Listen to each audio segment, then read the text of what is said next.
Where's that now? He does that sometimes. Who wants to do the recap? I did it last time. I don't have the think mental that's what you capacity. No. I don't have the mental capacity to do a recap. Guess I'll do it then. All right, recap us. The main character do it.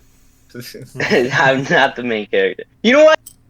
When we go to your backstory, you can. I'm gonna call you the main character, but how about that? Good luck. He doesn't have a backstory. Backstory. Give us the recap. Ugh. Where did we forgot where we began last time. It was right after. Okay, so we killed Victor Mm-hmm.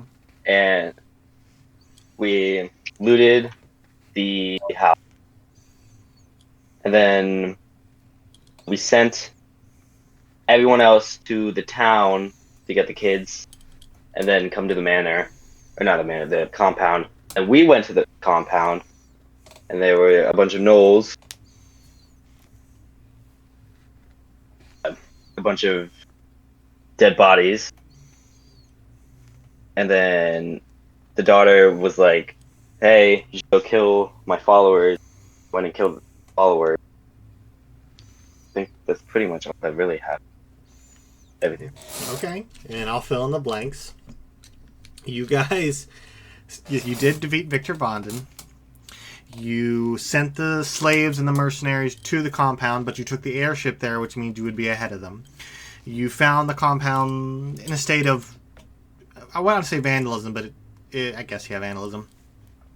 You were contacted by the daughter, the deity, pseudo-child of the Maw. You found an albino tiefling girl named Melodic. You then went into the basement, killed the gnolls, and that is where we left off. So, Let's go, murder. as the death blow is delivered, the room you were all in... Hold on, let me open the map so I can get a refresher. Kind of desert, right? Yeah, I want to check. Nope, that's the wrong thing. We're in the ocean. Nope, that's the wrong... I guess I don't have that map anymore. Oh, nope, there it is. Yeah. So yeah, you entered through a door, and immediately you were in a desert-like scenario, like sand just stretching for miles all around. Sky was pitch black, and before you were gnolls. You guys fought them, defeated them, and we last left off, you guys had seen that there were 3 bound figures sitting just a little ways away. And I will say this now, the second the death blow is delivered, the sand started to rumble, and as you guys blinked and adjusted your eyes, you were in a stone room. Standard sandstone, like a basement. And it was a large room. It's probably maybe 50 feet wide and maybe 40 feet long, lengthwise. But you see that the 3 figures are at the back wall, and there is a plethora of chests and items scattered about. Hey. Sweet. I love chests and items. Yes. But now, Loot. you sent Melodic to the ship, right? Like, the ship came down, you sent her with them? Yep. I just wanted to... No, I went up to the ship. Yes, you flew up there, correct. With your newfound powers. As the room shifts, however, Austin, give me a wisdom saving throw, please. Hold on, let me... Die. Where... Oh, yeah.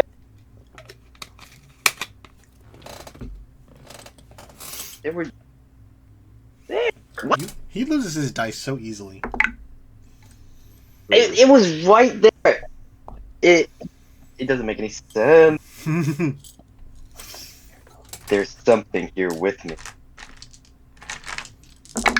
Okay. Wisdom save. Just bad at your dice. That... I'm going to deny responsibility. Wisdom save? Wisdom saving throw, please. I'm so good at Natural one. I'm so glad only he has to make it.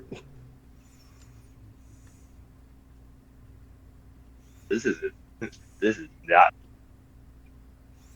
To a I have a natural. feeling. So what was it? Go on. Natural one. Natural one? Hold on, I'm having headphone issues. Give me 2 seconds. I just gotta unplug them and plug them Also, I back in. found my dice. I feel like it's gonna be a great Wait, game. roll your dice. Let's see what it would have been if you hadn't had your dice on you. Yeah, you were gonna take the natural one, but go ahead and roll your dice. Tell us what you get. It would have been a 19. Oh wow! Anyways, take that natural one, please. Yep. So with the natural one, all of you see the stone room, the chests, the items, the 3 figures at the back. Austin, you see the desert still, except the sands are no longer that kind of like orangish red. Instead, they almost as if the color is being drained out of them. They go to this pale gray. And you see off in the distance a single shining light that is getting larger and larger and closer and closer. And as you feel the panic kind of well up inside you, like this isn't good, it all snaps back and you're in that stone room. However, how many pistols do you have? I don't have any pistol. No pistols? I thought you had a pistol, like a revolver or something. I have 2 revolvers. Yeah, a pistol's a revolver. Yeah, revolvers are pistols. But no. Where is it right now on your person? It would be both of them would be on my. Something feels wrong. Don't tell him. I have to. He's God.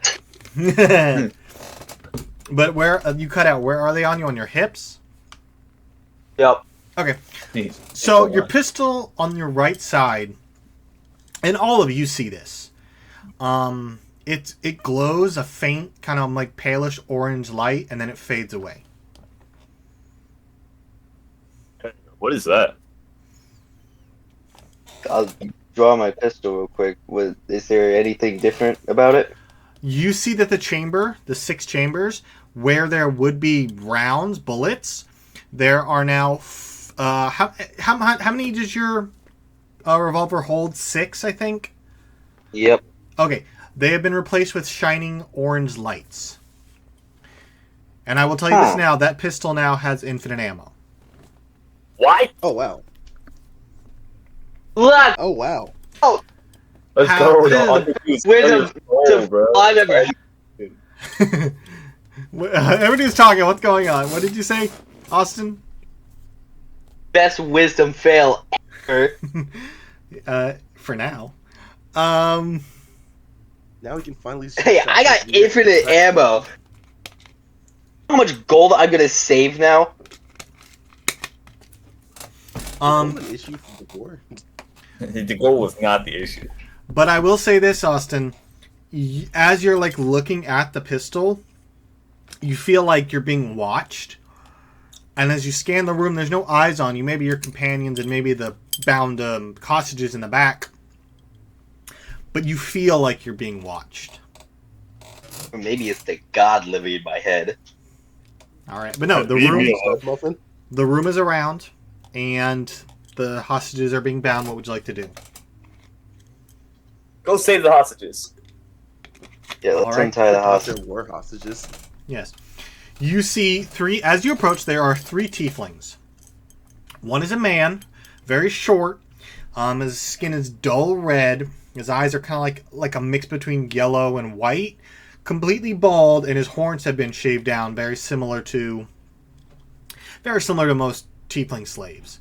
One is a woman in probably her 20s, bright pink skin, shock white hair. Her eyes are this like almost like glittering blue. Again, her horns are also shaved. And then finally, I'm sorry, they're not all tieflings. Only 2 are tieflings. The final one is a human, probably in her 40s. Oh. As you approach, you see her eyes completely milked over. She is blind. She has bandages underneath the gag. She has bandages wrapped around her. long blonde hair tied into a single large braid, and her skin's pretty tanned, probably giving to the fact that she was in a desert environment. But they are all waiting for you as you run up and start untying them. The male, he kind of like coughs up, and you see he coughs up sand, which wouldn't be too odd. But he goes, "Oh, thank you so much. My name's Job," and he points to the other tiefling. "This is Seer, and finally this is Kryn." But he starts to help you untie. Now, Austin, give me an intelligence check, please. It's all about Austin today. Let's go. Hey, it falls on him right now.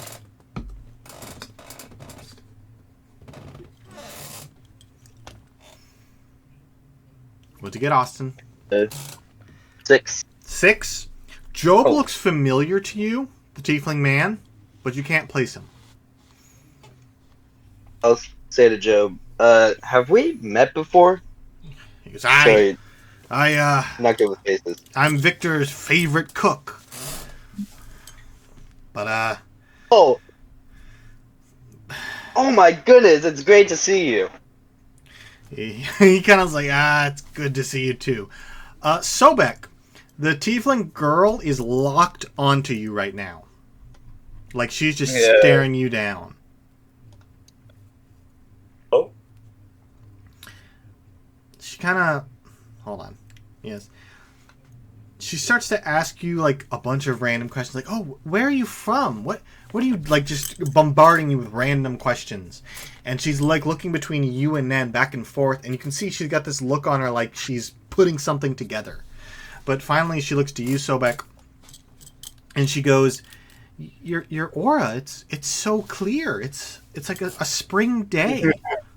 But It's one of these. Thank you. I've never heard about aura, but I'm glad that's clear. I worked on my aura extensively. she puts a hand on yours and says, You are a good person. And then she turns and looks at you, Nen, and she goes, she looks at you, Nen, and she goes, you have a dark cloud behind you. And I can see these wings, but I don't know where they're from. Meanwhile, Sobek is just like in the back, like, yeah, I'm a good person. That all sounds true, but yet your reading of Sobek makes me feel as though I can't exactly What? what you're saying. I'm a great person. I'm only... Does eating people not Hate like the guy. weigh you down wise? But she They kind were of bad guys. They were attacking us. she kind of stops, and you see she leaves you two and heads over to the woman. And the human, she's very beat up. And you can tell she probably hasn't eaten in a number of days. They all seem a little emaciated. Job still has some weight left over. Probably he himself was overweight before he was imprisoned. But Kryn and Seer, they look almost emaciated. Like, you can tell Seer's kind of hiding it. She might be a little more physically fit. But Kryn is looking like if she doesn't get a meal soon, she's going to pass on. I'll hand her a ration. Okay, yeah, she takes you hand it to her, and she starts to palm it and tries. She says, and she starts to eat it, not too fast, but beguiling the fact that she definitely needed something to eat. Yo, I low-key want to hear what Austin's aura is. I gotta hear this too, bro. Austin, Like, she's every now and then she shoots you a glance. It's not like a I don't trust you glance. Everybody give me an insight check to see what her facial expressions give away. natural 20. Oh shit. 15. Okay. I got a 7. Okay. This is gonna be a great session. I got a rock. I got a rock. Nen, with the natural 20, you see it's not a look of fear. It's almost like a look of confusion. As she glances towards Austin, she glances back towards Sobek and back to you, but you can see every now and then she's trying to avoid looking at Austin. Wait, say that again? she's trying to avoid looking at Austin. Oh, okay. Like, she looks to Sobek and she looks to Nen, and she clearly, like, is reading them. But whenever her eyes pass over Austin, you can see she jerks away like, I don't want to see this. Just looking at Ralph. Something. I heard he's got negative aura. I'll You make must. my way to her. He does. L aura, man. Or leave him alone. I'll make my way to her and ask her, something on your mind? She goes. You see, she kind of looks a little off put. She goes, "It's nothing. Just some strangeness." Inside check that shit. Make an insight check if you want. I got it. Don't you already know it's not I made true? the insight check already. Nah, Yeah, sounds I just suspicious. like- Something suspicious. Honestly, Insight check. I'll say you don't need another insight check with a natural 20. This will carry over. You get the let's hear it. vibe. She's off put. Something about Austin, most likely, is causing her some discomfort, and the fact that she's not revealing it outright means it might be something that she thinks could get her in trouble. Is it the beard? It's definitely the beard. It might be. Didn't he? Oh, no, he didn't shave the beard. I forgot. We just The beard's brought still up on. L beard. I was busy. I was gonna save it at the house. He was- Dude. You're Things okay, man. You don't have to justify not shaving your beard. It's. I don't even have a razor. Who is she to judge you on your beard aura, huh? No, it's like, Don't- listen, I I know. don't think my aura has anything to do with my beard. Logan's like, if I hear another word about aura, I'm gonna fucking quit this. I know. Anyway. I know Austin. I'll tell her, like, Is look, there I a know door? Austin. Like, you be on. Is there a door? What? Is there a door in this room? Just you the one. go then. I didn't mean to interrupt you. Yeah, go ahead, Nen. I'll tell you in a second, Austin. Okay, so I'll tell her, look, I know Austin. He's a great guy. Speaking your mind free. No, he's not gonna hurt you. Give me a There's percent. something that's Give me a persuasion check. okay. Sure. Good at these. 16. All right. So she kind of like she leans forward. She goes, "It's not him. It's just when I look at him, I see the same aura as the gnolls. I see that like miasma that kind of just encompasses them. It's like a snake climbing a tree, just wrapped around him, and it frightens me. And you can see she's not like getting emotional, but you can see she's like on edge." Infinite ammo does have its drawbacks. I'll talk to him about it. But trust me, you can. He's a good guy. You'll be fine around him. He's a nice guy. She nods. Don't call me that. He's a decent man. All right. Of all the men I met, he was definitely He's like one of them. He's one of the men I've met. He's alive. He is, which we can't say for everyone he's met. So Oh. He once killed a bad guy. But no, he wants to kill a few bad guys. He's killed some guys. but she goes, when I look at you, and she doesn't know your name. She just goes you, gesturing towards you, Nen. then She goes, Ew. I see the wings and like a cloud, but it's unfamiliar to me. When I look at Sobek, it's not that he's a good guy. It's just he's not. It's just clear. It's a clear aura, as if he has no burdens. Has anyone That's seen fun to say. Demon Slayer? I Has have anyone not. seen the Demon Slayer Mugen train arc? I have seen the movie. Oh shit, no. It's you know when they're trying to take the demons check the Demon Slayer's like mindscape, and Chandra's just like a clear sky. It's all I imagine. It's kind of like that, yeah. It's like Not it's the not that you're cover. necessarily good. It's like you're unburdened. Well, yeah, he doesn't wear clothes. He's But- fully unburdened. But She just nods. She says, is it safe to leave? I'll take Job and Kryn upstairs. Is there a way? Austin. What are Safe we? to leave? There Are we is in a stone room? What's going on? the doors you entered through are still there. They're still wide open. So you are able to leave. It's not like you're trapped. It's just the desert became a stone room. This is just the basement. Yeah, it's just This is just a regular basement. Yeah. But like the basement was different when we entered. It was like a weird. It was that weird like darkness area. Yeah, desert like scenario. Oop, I hit the wrong button.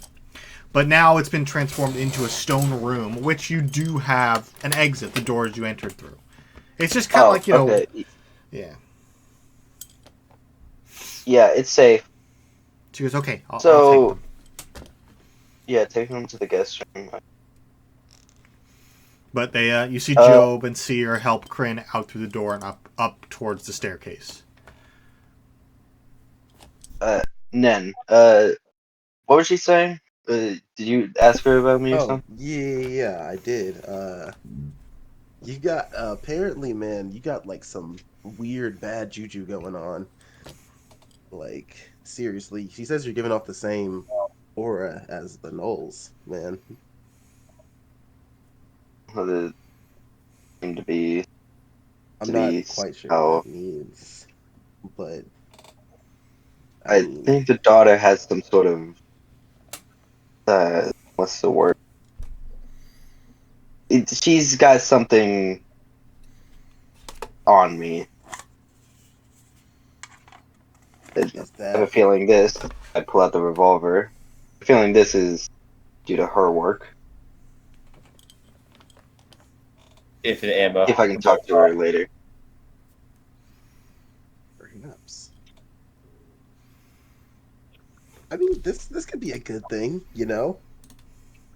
This is good.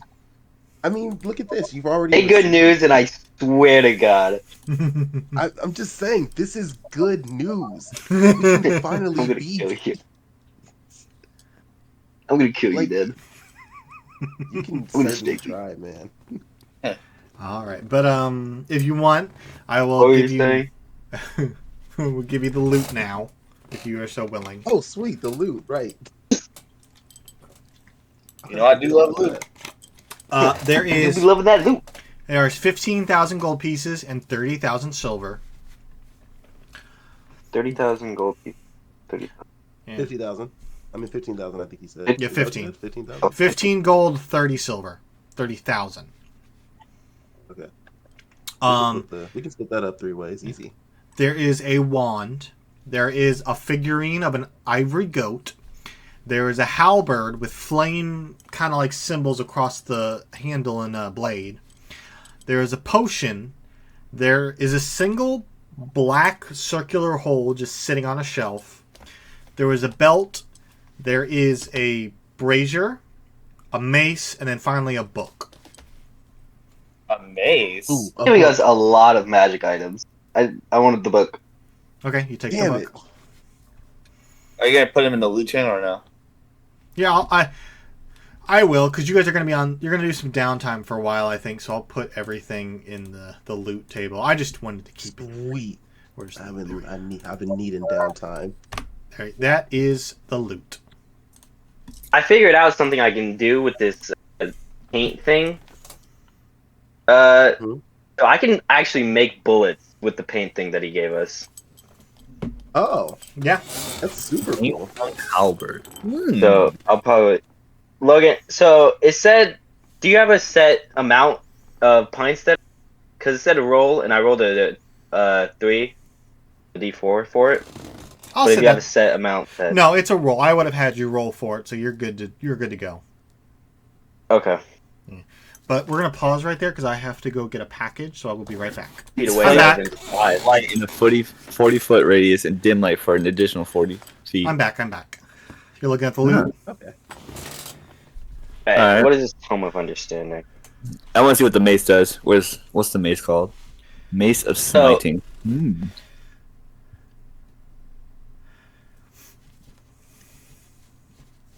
So yeah. What contains intuition? Mace of Smiting. Oh, I'm definitely taking that book. What does the book even do? Gives you an extra +2 wisdom. You spend the time Oh, with it. okay. Oh, okay.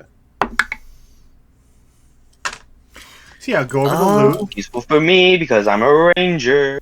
I'll be ranging it. I'm either gonna take the flame tongue halberd or the mace's smiting. You I can think have you both. should take them both. Neither. Well, Yeah. I'll just take Neither them both. me and Why man not? have any use for them. So, Portable hole. some magic items I think you should take also is the potions of giant strength. Portable hole. I think that you should definitely take those potions of giant strength. They're in the party inventory. Who, me? Yeah. You said that in the Discord, but you never like talked to us at all, so you didn't see it. Who said what? Take in the party inventory. There are 2 potions. One is Hold of on, storm I'm giant getting the strength. And one halberd is real of quick. a giant strength. You should Getting the take halberd. those. All Yeah, right. but I have it in the party inventory. Okay. While you guys are going over that, I'll say you're gathering the loot and taking it outside. You see that Seer, Kryn, and Job are all out there. The airship is still circling. It has not lowered itself. You do have the flare, however. Okay. Right. I guess we'll do the flare. All right, just making sure. So you summon the airship. It does. You see it circles and makes a low pass before landing in the front courtyard. And you see all 3, Job, Seer, and Kryn, except for Kryn because she's blind. But Job and Seer, you can see the visible, like, wait a minute, looking at the airship, knowing it's Victor's. You can see that no inside check because it's pretty obvious. Wait, They're we can explain that. yeah, they look to you, look to the airship, and they look visibly confused. You should calm them down. Oh, I'm looking at magic items. Fuck. I'm gonna hand this malice stone sword back to you, Eddie. Yeah. Thank you. Then you talk to them. You're charismatic. Okay, sweet. Do my dirty work for me. I'm not good at talking to people unless But it's threat. Yeah. as you approach to talk, you watch as Seer pushes Job and Kryn behind her, and you see a little bit of flame pop up in her hand as she holds it and says, "What? You work with Victor?" No, we do not. In fact, no one works with Victor because Victor's dead. That's a threatening way of saying it. She kind of like squints her eyes. And I'm just gonna wave at her like, "Hey, I'm kind of." She just nods. As I said before, Austin's a great guy, and I'll turn and I'll motion towards him, and also, Yeah. the Slayer of Victor. Make a persuasion check with advantage. With it. Sweet. Hey. Like I need it. Watch this shit. Advantage. Okay, I'm gonna take the advantage. You're a liar and a fraud. Nat 20, baby. All right. You can see she relaxes. She lowers her hand. The flame like fizzles out, and she goes, "Okay, That's right. I trust you. You killed the gnolls. They worked for Victor, so I trust you." Exactly. And you should Technically. all feel safe here because you can trust us. All right.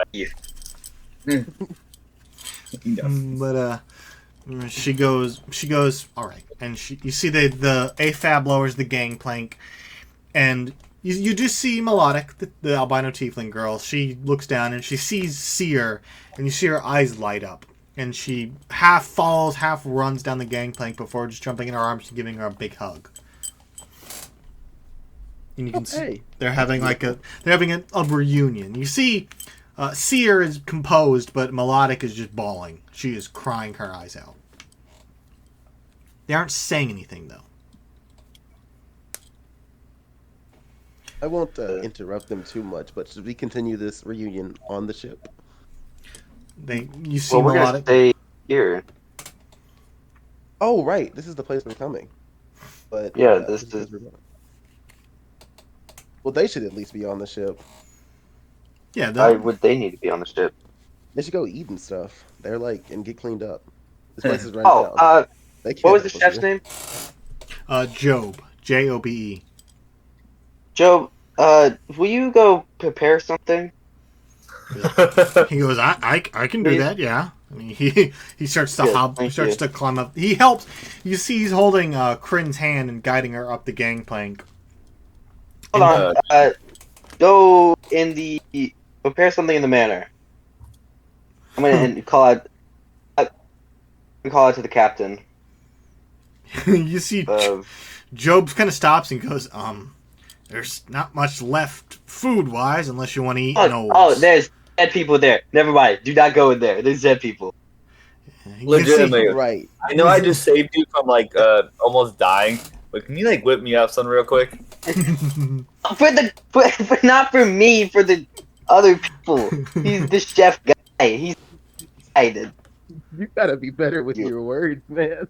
No, okay. but he goes onto the ship and takes Kryn with him. Yeah, you guys go on the ship. And Melodic can see her. Captain. Yeah, as they kind of calm down, they climb out, and you call out to AFAB, and you can see the man, the tiefling. He bows and makes his way down. He goes, "So, I'm to assume everything's all right?" Yeah. Could you go through the manor and the compound and clear out bodies? He he goes, that's not a problem. I'll get some of my men. It is safe, correct? There's no more gnolls? Nope, If it's not at all. lawless. I ate them. You did you eat some? I ate one of their heads. Yeah, he did eat one head. He devoured a gnoll pretty well. Gross. Cool. That cannot be sanitary. But it is awesome. Take a look at me. I'm not sanitary. He's got I that can aura. tell. Yeah, I got that clear aura, you heard? Single-handedly the greatest thing Logan has told us. Sorry, I was opening my window blinds to let some light in. But no. He takes a detachment, like maybe 3 or 4 of his men. They're armed with like scimitars and daggers, but you get the vibe that if they got into a fight, it would not go well for them. But yeah. Again, call us if something goes wrong in there. Like immediately. AFAB, yeah, he nods and goes, "Don't worry, we can handle ourselves." And he takes out his rapier and he leads them into the manor. And after a few minutes, you see one of the crew member come run out and just start vomiting. Okay. They could, in fact, not handle themselves. Are you okay? He goes, "Yeah, I just, I've never seen that many. Oh," and he you see he's about to faint. Top tier voice acting. I'm trying here. But no, you can see. You can never tell if Patrick is being. I don't know either. I don't know. But no, you can see he's on the verge of fainting. Like he is like on that edge. Like if he goes back in there, he might not come back out conscious. You go back on the ship. Help. He just he like wipes the vomit. He's like, yeah, that's a good idea, and he hobbles up the gangplank. Come on, man. And you hear some laughter from the top of the ship. Man, they're laughing. They didn't have to go in there. Like, jeez. Just gonna take his. This in shifts. What were you saying, Austin? Who's taking his spot? Yelling to the ship. You see this burly, like, dwarven gentleman, no beard, completely bald, wearing these, like, big, almost like Coke bottle lenses. He kind of comes down, no weapons, just brass knuckles. And he goes, "I got this." And he heads into the manor. And I'll say, if you guys want, we can fast forward through this, like you're identifying items, unless there's something you specifically want to do, or do you want to wait for the mercenaries and the slaves to arrive at the compound, or is there anything you'd like to do at that in-between period? Do we have to have 2 Gs items? Not all of them. Not all of them. Some of them, yes, but not all of them. You should take the belt of dwarven kind. What does that do? It ups your constitution and lets you speak Dwarvish. Let's go. All right, I'll take that. And one of the more popular aspects of it is if you are capable of growing a beard every day, I believe there's like a percentage chance you will wake up with a full beard. Which I don't think a lizard folk can grow a beard. Will you break my Bearded dragons exist. I was about to He say, grows like spines on his face. if you let me finish, I was gonna say, but you can make the roll and we'll see what happens. It's not like beard. It's feathers. Yeah, there you go. That'd be cool. I'm reading it right now. Your advantage on charisma persuasion checks made to interact with dwarves and Dwagar. Constitution increases by 2 to a maximum of 20. In addition, while attuned to the belt, you have 50% chance each day dawn of growing a full beard if you can grow one. And that constitution. And you get dark vision. So that constitution increase sucks. Cause I can't get that. What's your constitution at now? Constitution already max. That's 20. You can't get it. Yeah. He's And it min-maxed. requires attunement. So if you, I didn't So think it did. the items I got were the Mace of Smiting, Flame Tongue Halberd, and Belt of Dwarven Kind. Yes. You said okay. What did you take, Nen? Oh, let me go over here and look. I took the. I can't wait until I've invested in a faster computer. I took the figurines of Wondrous Power, the Ivory Goats, the Portable Hole, and the Brazier of Commanding Fire Elements. Okay. Damn, you took everything. Hey, you got an You got infinite the ammo. Portable Hole if you want it. Everything from me. Now I'm gonna You got the starve. portal if you want it. The Portable Hole. Do you want the Portable Hole? What is? Let me look at what it does. It is very good. Take a look at it. Cool. And I'll say, while this is happening, every now and then you see AFAB and his men dragging, not necessarily, they're like not just dragging the bodies out in the open. You can see they've like covered, you know, the civilians who are most likely killed. The gnolls they just drag and toss into the sand, but the civilians they take cover with like a tarp or a rug or a blanket, whatever they had with them. And you can see over the next maybe couple hours as the sun begins to set, they do take and clean out most of the bodies. They don't bury them. I wanted to do something. Yeah, no, I'm just saying, over the just as you're doing your thing, this is Okay. happening in the background.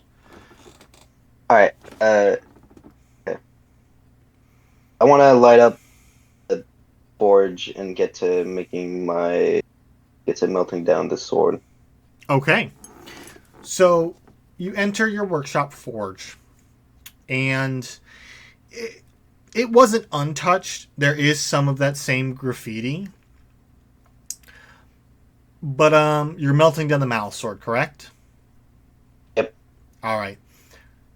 As you place it into the heart of the forge to heat it up, the flames die out almost immediately, which is odd. So you relight them. Stick the blade in once again, they die out. Give me a wisdom saving throw, please. Another absolute banger from the wisdom saving throw. 15. 15. The third time, the flames stay up. But you feel those eyes on you again. Something is watching you. But you are able to get the flame going, and the blade begins to heat up. Say, listen, if you want to talk, let's talk. Not do this whole charade of you creeping me out. Are you alone in your forge, or is anybody with you? Somebody followed me, and I would be like, I didn't specifically get anyone to come with me. Then you are alone. As you're standing there and you call out and say this, the room gets cold. Like, as if you walked into an icy tundra. Everything starts to go dim for a second, and as you blink, your eyes adjust, and you're back in that sandy desert with a black sky. Except this time you're not alone. Standing off maybe 5 or 10 feet is a female woman, a woman, long black hair. She has her back to you. Her skin is like this, almost like the color of someone who has passed, a corpse, like that pale kind of, almost transparent. It's very off-putting. She has her back to you, and you hear in your head a mixture of grunts and a voice, almost sing-songy, kind of permeating. And you hear the voice say, "It's good to meet you." And she goes, "I thought I had lost a follower, but instead I gained one that is even more powerful." And you watch as she turns to you, and where her face should be is just a gaping black hole filled with teeth. And she begins to approach you. Oh. I'm gonna start backing up. Listen, I'm not a follower, okay? If we're gonna do this, I'm not gonna be your servant or your slave or whatever it is you call me. You see her, she tilts her head, and she just nods. She goes, "Oh no, you are mistaken. I intend for you to be my equal. I do not ask for slaves. I ask for powerful entities to aid me in my journey." Victor? You see, she laughs. She visibly, like, her whole body, you can't see, she doesn't have a mouth. It's just all with teeth. But if it could smile, it would be. But she goes, Victor was a slave. He was too weak for what I needed, and I was hunting for fresh meat. You seemingly answered my call, but we're not done. And she holds out her hand, and you see a miasma of like reddish black smoke, and you see, hold on, let me open it, and I'll read them off to you. You see the face of Algid, Vindor, Dr. Aiden, Triel, all kind of like phasing back and forth as she's like phasing off and on, switching between the faces. And she goes, "They sold their souls to me. And then they were rebuked. Not rebuked, what's the word? Reborn? No. They went against my contract. That's why they weren't with Victor." Oh, renewed. I think it's renewed. No, You were very close. it doesn't matter. It's But something. yeah, It starts with but an R though. it's like reneged or something. But she's like, Reneged. There yes, it is. thank Yeah. you. But she's like, "If you want more power," and she like holds out her hand, and she goes, "For each one of these you kill, I will strengthen you. For each one you feed me, I will strengthen you." And she gestures to your pistol, your revolver, and she goes, "And for every flesh you send me, I will reward you." And she goes, "But it's not going to be enough to defeat," and she gestures behind you. And as you turn your head, you see off in the distance a cloud of dust and smoke just billowing up, and this large, it looks like a maggot, like a giant, disgusting maggot creeping through the sand just off in the distance. And she goes, "You'll need more than that." Dune reference. What do you get out of all? "I get to feed." And you can, she snaps her fingers, and you watch as the sand starts to melt, like water almost, like just dissolving away, and you see bodies start to bubble up. And she goes, "If you're not good enough, you will feed me." And she gestures, and once where you were standing on solid ground, you begin to slowly sink, and you watch his hands and arms start to clamber up and grab and pull at you, trying to pull you below the sands. And then all of a sudden, you're back in your forge, as if nothing happened.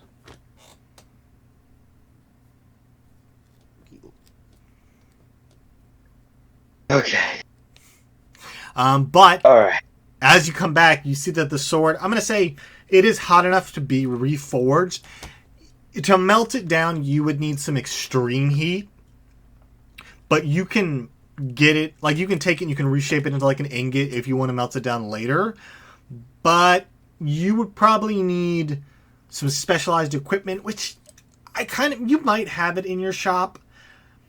I would definitely have. I've forged Malice Stone before. I was gonna say you probably would have. I'm the one who made the sword in the first place. Yeah, I'll go back on what I said. You have the capabilities to melt it down into an ingot, and then from the ingot you can forge into whatever you need. I'll say I will allow that.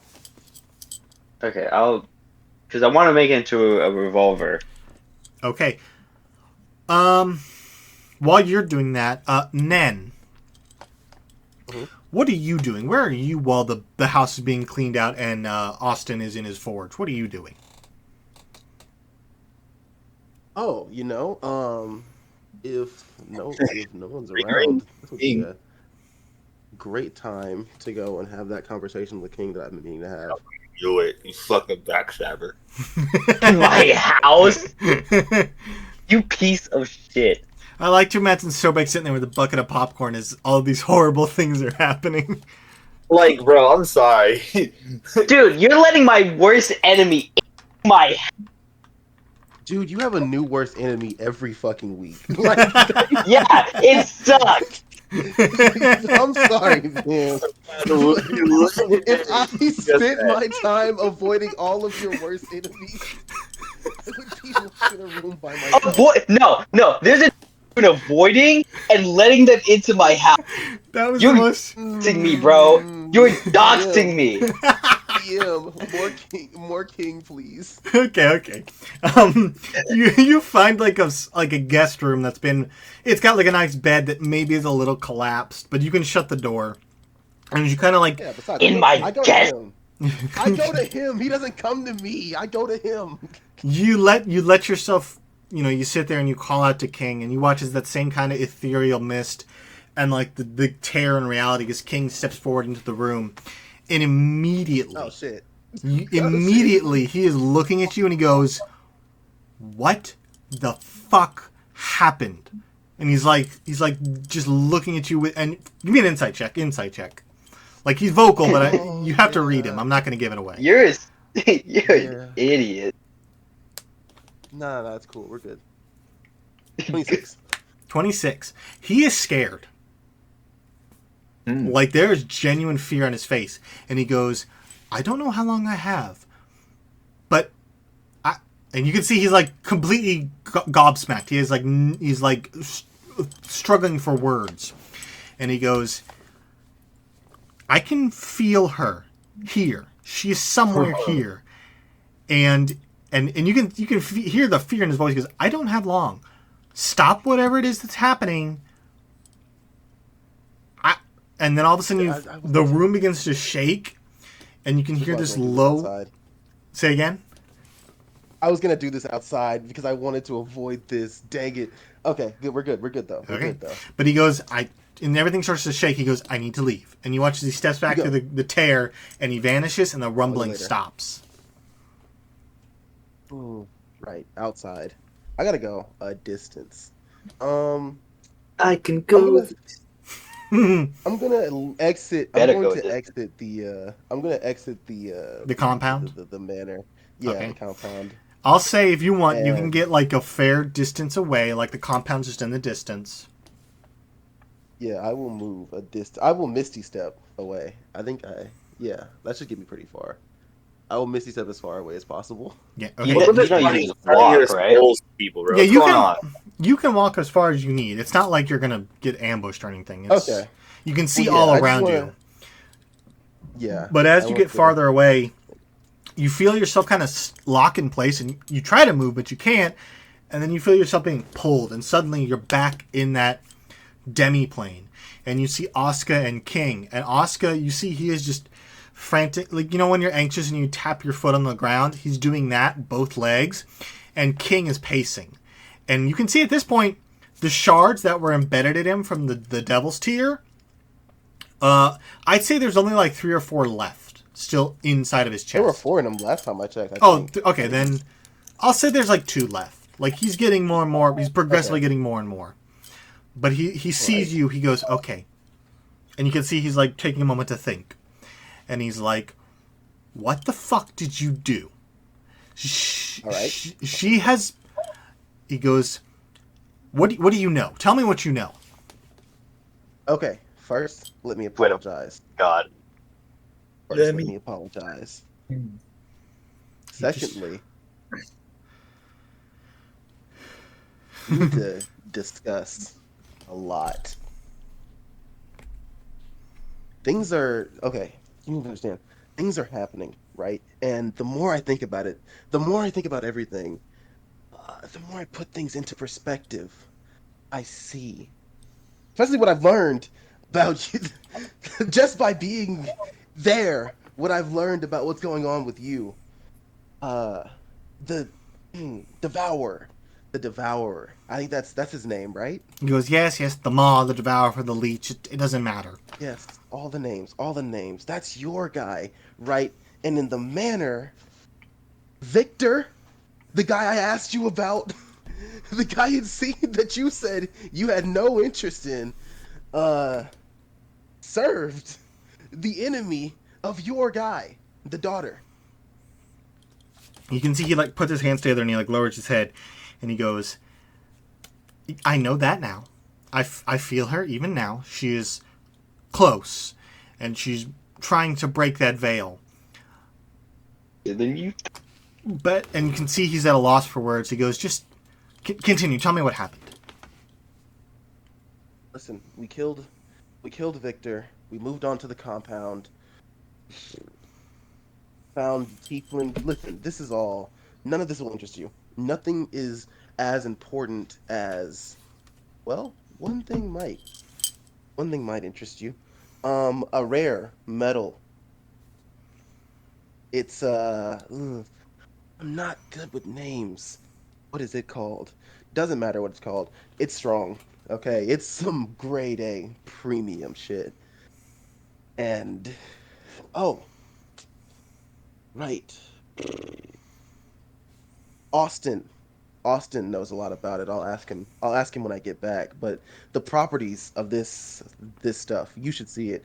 You should see, I've seen it in person. You should not. But you won't see it because you can't enter the manor. Not while you got all that devourer energy around you. Things are becoming complicated. I think we gotta sit down. We gotta talk. And I'll. Is there a tape? Like, is there anywhere to sit down around here? So this is like The floor. It's kind of like a demi-plane that he is currently residing in. But he goes, yes, a table, chair, whatever. And he like snaps his fingers, and the whole like universe around you like shunts, and suddenly you're in a stone chamber. And he goes, we're one of my safe houses. We'll be fine here. We're far enough away now. And he like gestures, right. And there is a table and chair. You see, Oscar is not with him though.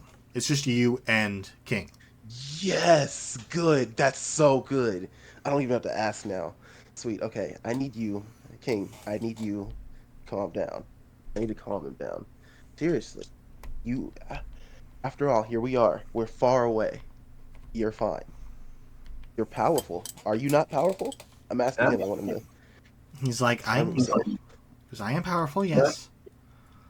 And are you not safe here? Why? Because I'm as safe as I need to be. What do you need? What's going on? Tell me.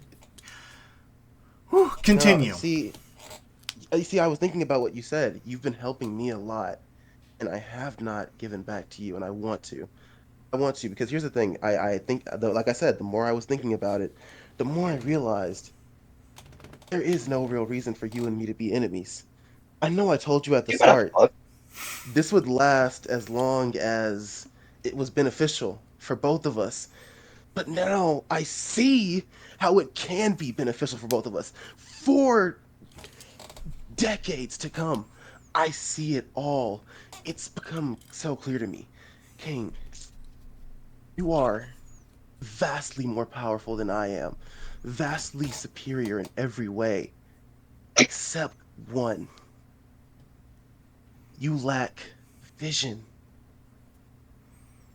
I don't mean to insult you. I really don't. This is not a slander against you. But tell me, truly, what is your and I want you to understand, you can trust me with your vision. Every fucking time. What is your plan? Uh, he kind of like he like leans back in his chair and he's like looking you over. And I'll say no check needed. That was a very good speech. So he looks and he nods. He goes, "All right. I suppose I can tell you." Using the Devourer, which I say using, the Devourer, it's a force of nature. It may have a consciousness, no one knows. It's just been here eating for as long as everything's existed. But I've been taking its power for myself. Once I regain my strength, I intend to go to the Scavenge Lands. It's this section of the world that was destroyed by the war and all that. But I intend... How do I put this? I'm going to reshape the world. No more slaves. No more war. I will take over as its benevolent god and make the world a better place. That is my plan. I will start with the Empire. The dragons, they're not needed. I may spare the giants, we'll see. But the rest of the world will remain as it is. Go. The rest of the world remains as it is. You know, this is why I don't understand why you and Austin are at such odds. You, in so many ways, you're so similar. He goes, He burned down my house. he goes, well, I could see what I did to anger Austin. I did massacre his home. I did try and kill him. Foaming at the mouth right now. After he freed you. Yes. That's what I heard.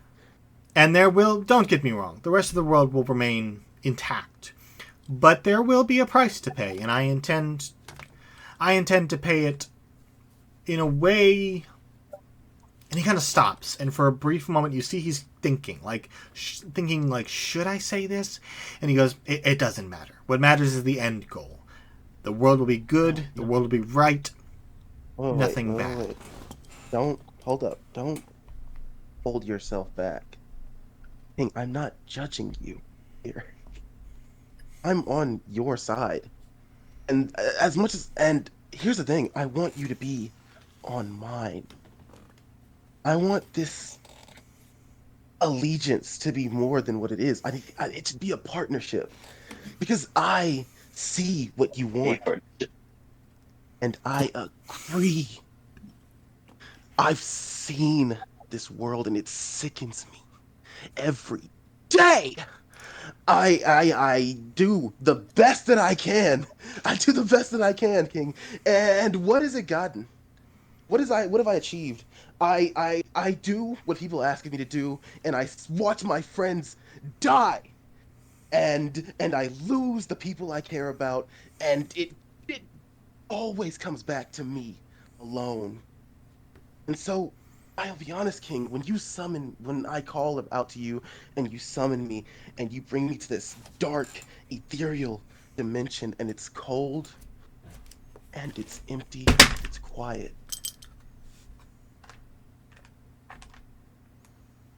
It is the most normal thing I have experienced since I started this journey. There are so many others like me, like you. And your plan is amazing. I believe in it. I trust you to accomplish it. But while we do, there are so many that are still living the lives we lived, waiting on someone else to tell them where to go and what to do, to keep them down. But we don't need to be kept down anymore. No, I've seen it, and I have a way. I've determined a method, and it starts with Hags End. You see, I I've been doing some thinking, and the more and more I think about it, the more I think these hags extremely powerful, extremely powerful. What if you had one? What if you had all three? He just nods, and you can see that smile creep across his face. And he goes, Hag's End is an interesting one. I stopped there just as a way to get a vessel to where I needed to go. Did you notice it's a pivotal trade point? I mean, the Empire certainly seems to have taken an interest in it. Who knows? The Giants might as well. But even there, where you don't even see the slaving, you can still feel its effect. Look at the poor as they sit in the street and beg for scraps, while the hags sit on hoards of gold. So much so that even while I've seen the situation that their guards live in, and even then, they willingly hand out piles of gold for anything that amuses them. The hags are what put those stones in your chest. If it weren't for them, you wouldn't be wondering whether Austin was coming to put a bullet in the back of your skull at any given moment. No, but without them, you wouldn't have met me. And trust me, I'm about to take you to a whole nother level. You see, the people, when you're a god, Oh my god. when you're a god, you need worshippers. And the people in Hag's End, well, they're certainly not worshiping the hags. That's free real estate. Help me take it for you. You have to start your empire and think about the connection somewhere. You'll be what is a king to a god. You will be a holy entity if you trust me with your dream. You gotta stop making that fucking reference. He That reference is part of my character now. He sits there, silent, for maybe 10, 20 seconds before he just nods. And he goes, all right. Yes. We will take Hag's End. I am not capable at the moment of teleporting you right there. It's the connection I share with you, I can go back and forth quite easily. But to send you somewhere else, I cannot do. But if you make your way back to Hag's End, I will aid you with more power. And that being said, all three of you level up. Oh, sweet. Also, don't you even worry about that. Because we're gonna go there, and I have another thing that I hopefully will be setting up. Hey, do you know anything about summoning demons? Actually, while I'm here. He goes, well, a little bit. I've studied it. Why? There's one that I might need to call on to help me out with this, because he, like you and me, shares no love for the hags. Goes, I'll see what I can do. And with that, all of a sudden, you're back in the desert.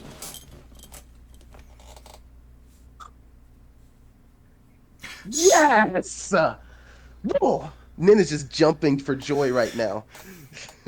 Sobek. Just looking at the distance, seeing him like, what the fuck Yeah. is that guy? I was going to say, Sobek, you see Nen leave and just go off into the middle of the desert. But no. Sobek, what are you doing right now? I'm helping. What am I helping? I suck because everyone else has like their grand schemes. I'm just like, yeah. He's doing push-ups in the backyard. I'm just sleeping, Loki. I'm taking a long rest. Yeah, okay, take a long rest. You probably did that. Yes. Fucking Bobby, like my girlfriend into our entire conversation. She's like, he's trying to be Rock so bad. She's so right. Bro, You were actually cooking with that speech, and then you said me with your blah blah blah, and it immediately took me. It doesn't matter, man.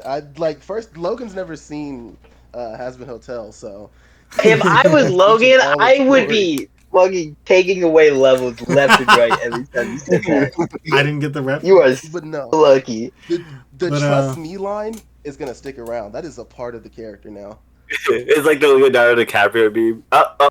Just But Sobek, you're Yeah. sleeping. I'll say as a lizard, you're sunning yourself on the ship. You're absorbing that heat. As you sleep, however, oh brother. What God is about to make his way into his head now. your I'm like, I don't dreams, know. your dreams He are needs one, man. Yeah, your dreams are standard. Just hunting prey, relaxing, something just Eating comes to you. people. However, at some point, you feel yourself awaken, but you're still in the dream. You can feel your body still unmoving, but your mind is on fire. And you find yourself in what looks like a garden, like someone tending to plants and flowers, fruit trees, some vegetables. And it's this tiny little just garden. And you see in the distance a rocking chair slowly going back and forth, and a figure sitting in it. And as you kind of look at it, suddenly you're jolted awake back on the ship. Wow. That was weird. I'm just gonna go to polishing my weapon. Okay. Nothing phases I- him. I swear to God, I need to be this unbothered in life. Moisturize, unbothered, staying in my lane. So nonchalant. He's so me. But no, I'll say, Austin, it takes you the better part of the remainder of the day to melt down into an ingot. You can now, I'll say you've hammered it down, folded it over on itself, and it is now a solid ingot. You can forge it into a pistol, revolver, whatever you'd like, but it will take more time than just a couple hours. This is something that'll probably take maybe a day or two. Nen, as you return from the desert, you see that they have Afab and his men have taken the bodies of the tieflings and the civilians who were eaten. They have taken them and covered them in tarps. The gnolls they just threw into a pile and are slowly burning. But as you approach, Afab kind of comes up to you and says, "Do we need to bury them or cremate the civilians? I'm not sure how to approach this. I know they most likely have families in the slaves that are coming here, but I don't know if we want them to see this." That's really more of an Austin question. Where is Austin? You see Avab kind of like look. He goes, "Well, I was an attempt to talk to him in his forge, and he was talking to someone. I'd never heard a voice reply. But New lore, he's schizophrenic. but he goes, I can ask him again. It's no issue. But I thought I'd reach out to you." And he kind of bows and heads back into the manor, the compound. I keep calling it a manor. The compound. Austin, a few minutes later, you hear a slight knocking at your door as you're just finishing getting the ingot forged. Also, I have a question. Yes. How much? So it's a great sword that I melted down. Would Yeah. it take all the mallet stone to make the revolver, or would I have some? You have a fair bit left over. I'm just saying you took enough to make an ingot that you can then transform into the revolver. But you do have a fair bit left over. Didn't you make it bullets Alright. instead? No, it's a gun. But yeah, but like, you hear the knocking and a voice, and you recognize it as Afab. He goes, Master Austin. Yes. And he goes, He goes, of course. Just Austin. And he goes, what? Oh, Now open the door. once a slave, now the master. And you see Afab, his regal-looking clothes are now dirtied with sweat and what looks like gore from probably handling the half-eaten bodies. But he looks to you and says, I know the other slaves are coming. Do you want me to bury the civilian bodies, or do you want me to leave them for identification from the families? I'm approaching this with little knowledge. Put them in a room and leave them for identification. And then when they get here, ask anybody who would like to identify. Maybe take one or two of people that are more. Take one or two people from the group who are in. Kind of know everybody, and then have them identify. And then once they've identified anybody who would like to have a last goodbye with anybody that's deceased, can do so. He goes, okay. I will do just that. And he bows, and he turns and he shuts the door with him.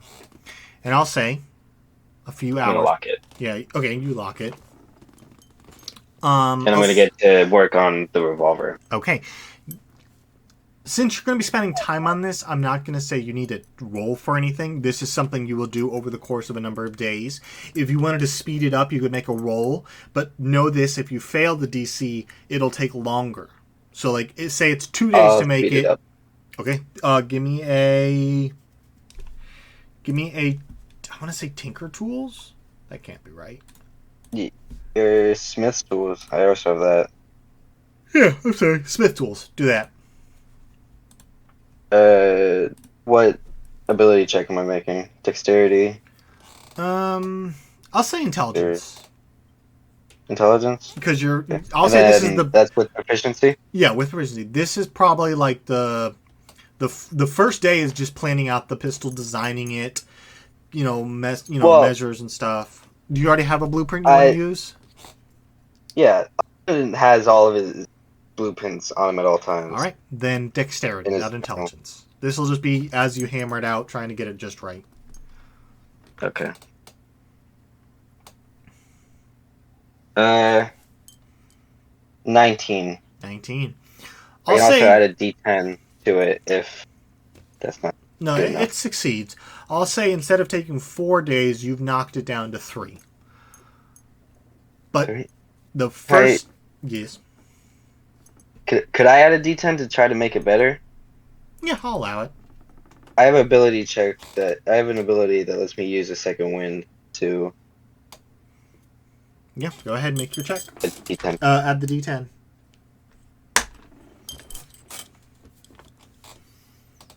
Just a 2. 2? Okay, so 21. Yeah. So yeah, it knocks it from 4 to 3 days. Okay. All right. Yeah, I'll spend probably the rest of the day and all night doing. And then when Robin gets here, I'll ask her to help me. Okay, yeah. I'll say the day transitions into night. You see AFAB's men have made bonfires kind of encircling the ship. The front gates are locked. Nothing's getting in as far as you know. But they encircle, and you see Job is... It looks like they brought out like a portable kitchen almost, and Job is like, a very skillful... I'll roll for it. What the fuck? Why not? Because 1 is It's a natural 1. He... I shouldn't have rolled. But you see Job, he's like... You see he's cooking, but every now and then he like takes a bite, and he goes, and he takes another bite. Cooking. He takes another bite, and then he realizes, oh shit, I just ate that whole chicken. And over the course of the next 2 or 3 hours, he burns chickens, he overboils, the water spills over, the fire goes out. Oh, you are so fired. Eventually, AFAB and some of his men kind of come over and like, you're tired. You don't... Like, AFAB's very courteous, but he's like, just rest. My cook. And he gestures, and you see this large Fearbolg dressed in a, simple cook's apron, even has that stupid traditional hat.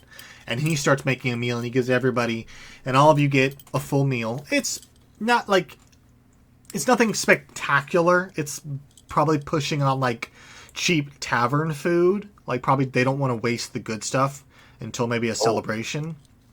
But it's good tavern food. It's He hearty. doesn't come out to eat. It'll feed you. Austin does not come out to eat. No, he's in it. He's still in his forage Okay, vision. good to know. Losing his mind. Okay, but you guys get a meal, and then I'll say as the night goes on, you guys can take your long rest. So if you'd like, you can long rest. I think Subak you already did, so it doesn't matter. Go. But yeah, long rest, and don't forget to level up. You should be level 14 now. 14. I took the skilled feat, so now I can do persuasion. Good to know. But the morning comes, and you get the idea that it'll probably be a couple of hours, but the slaves, the mercenaries, and Robin should be arriving soon. Did you? It's not in my notes, but did you send your old Clementine and all them back to Root, or are they with the slaves? I can't recall. They went to I think everybody was going through route, pick up the kids. Okay, then yeah. So actually, if they're all going to Root, it's going to take probably another day. So this day, you can either... If there's anything else you'd like to do, let me know. But otherwise, we can jump ahead to the next day. I'm still forging away. I'm not sleeping. I gotta get this done. Okay. All right, exhaustion. You take a... Yeah, I was going to say, you take a point of exhaustion. I need to. I'll take a long rest. Okay.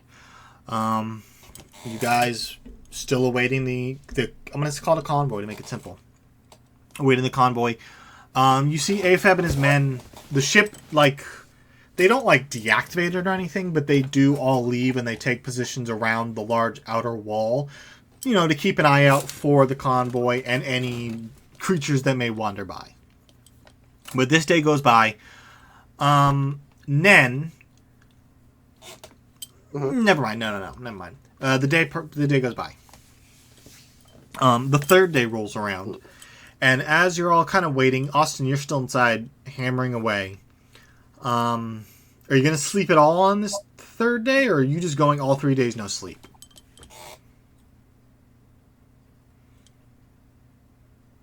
Here, I'll probably sleep after I get the exhaustion. Okay, then your exhaustion would clear.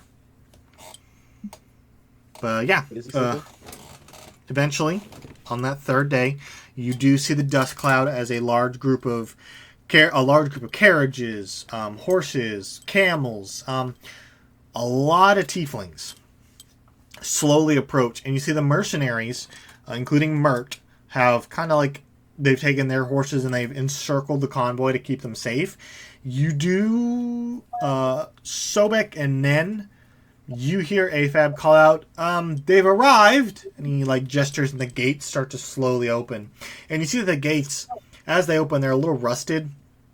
So they kind of fight back a bit before popping loose and open completely. But over the course of the next hour, they do funnel in. The nobodies have been completely burned at this point. They're just ash and bone. And the convoy begins to set up, you know, their sleeping arrangements, their tents. They park the carriages. They put the horses off to the side. But Robin approaches and he goes, where's Austin? And she'll gesture to you, Nan, like she's asking you, where's Austin? Oh, he's working. He's in his forge. He's been working for a while. She goes, that, and you see she stops, and you see her eyes go wide, and as you look over, you see she's staring at Melodic. She's a child, and she's like, and you can she's awestruck. She goes, I thought, and she runs over, picks her up, and gives her a big bear hug, as this Tabaxi just starts crying, and Melodic is hugging her, and they're both crying. And she's just spinning her around, and you can see this joy. Like, you don't know Robin. You know her very briefly. You know that she is Austin's adopted sister, blah, blah, blah. What? Adopted? I thought they were... Blah, blah, blah. But my... Okay. Main character. You're not there. You're in your forge. He's not even here. Why are you doing him like this? I'm, it's a very Austin's is a complicated, but Patrick, shut. I'm just Him cutting annoying. out so he can't defend himself makes it even worse. But no, they hug and she's like, as you approach, you overhear. She's like, I thought Victor had you killed. And she's awestruck.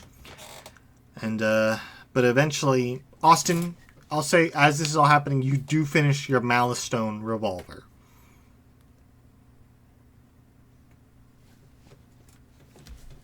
But see, So, Why am I pretending like I don't?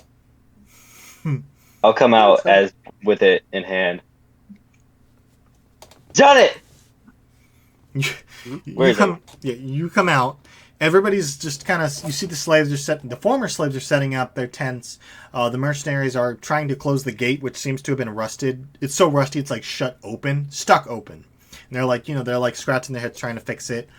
You see Clementine and your old group. They are talking to AFAB, and you see Robin just speaking with Nen as she's holding Melodic.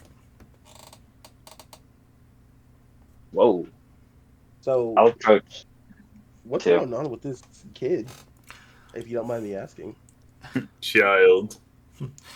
She goes, well, this is Melodic. She is Victor's favorite after Austin, and she looks over after Austin left. You got replaced. Of course I did. But she goes, and you can see What I she's. know about him, that doesn't sound good. She goes, he pampered her, took care of her, but it was mostly that. How should I put this? He always wanted a daughter that would. You can see she's like kind of like, why would he? Like you see this very strange, like this is odd. Like she's finally like trying to piece those pieces together, and she's like, I honestly, I don't know if it was some obsession with tieflings, but he pampered her, took care of her, and when she spoke out and she gestured, he sent her here. I had presumed to die, but apparently that did not happen. Did I hear any of this? Yeah, you're there. You hear all this. Christ. Or Chris. I don't know. He sent her to die? Melodic goes, well, she goes, no, Victor said that I would stay here until I, what's the word? And you can see she's like racking her brain. She is young. She's like 11. But she's like, just to scare me, I think. Ever since he started going cuckoo bananas, he just didn't really make much sense. Where are your parents? Dead. Where are your parents? They died in the mines.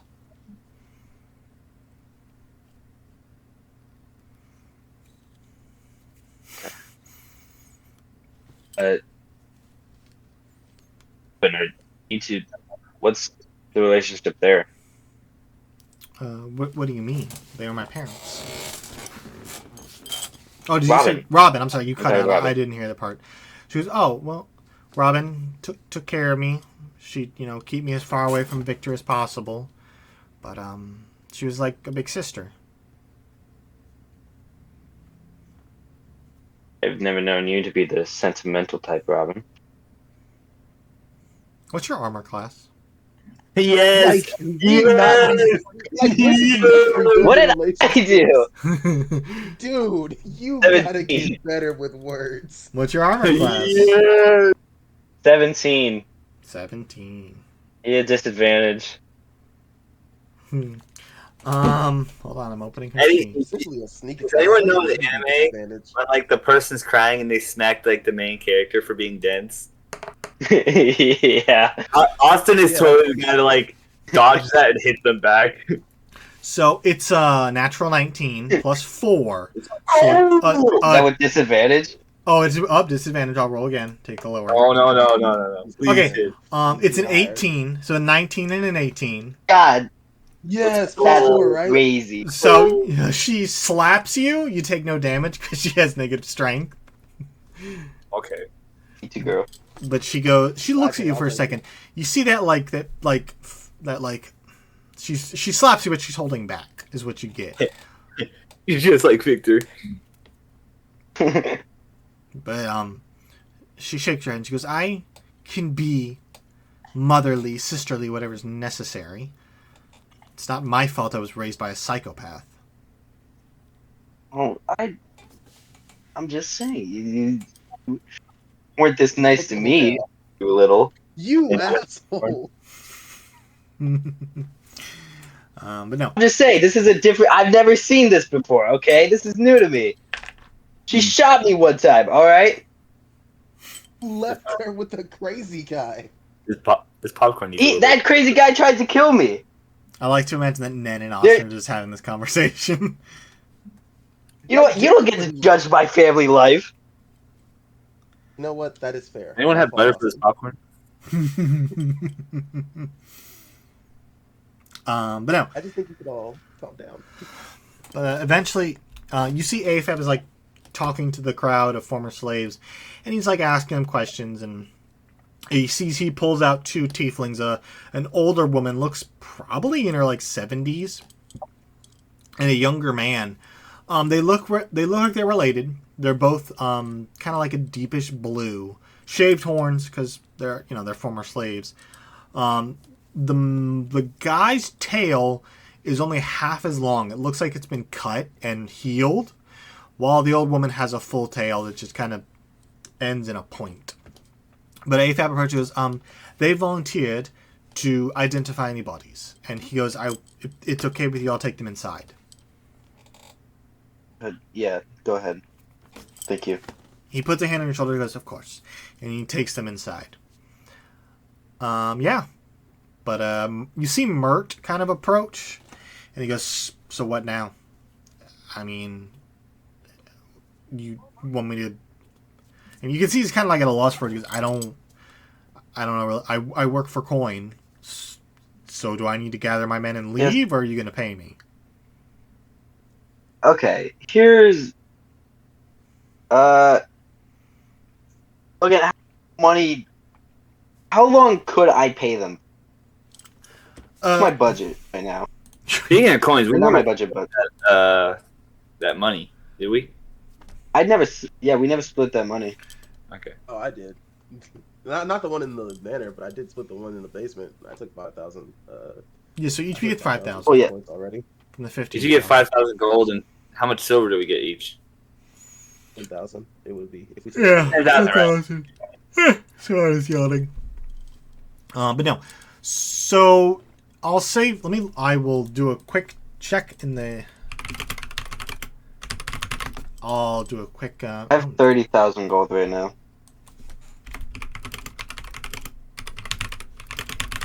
I think he took Heron's fortune. I was only like 10,000. So let's see. That's the wrong thing. Hold on. Let me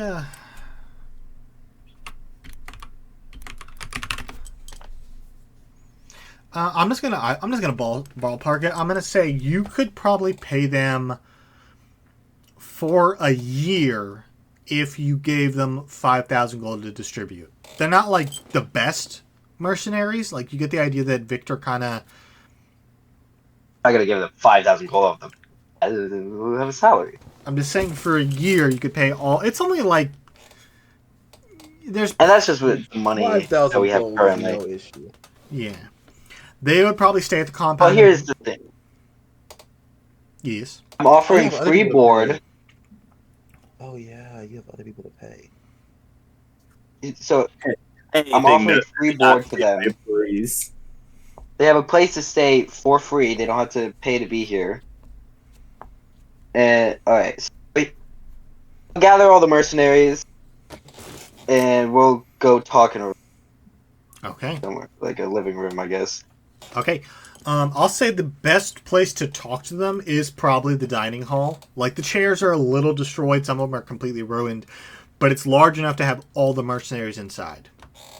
And to go over this, the mercenaries are like a divided, like, you see there are some with great swords, some with daggers, and then maybe like 2 magic users.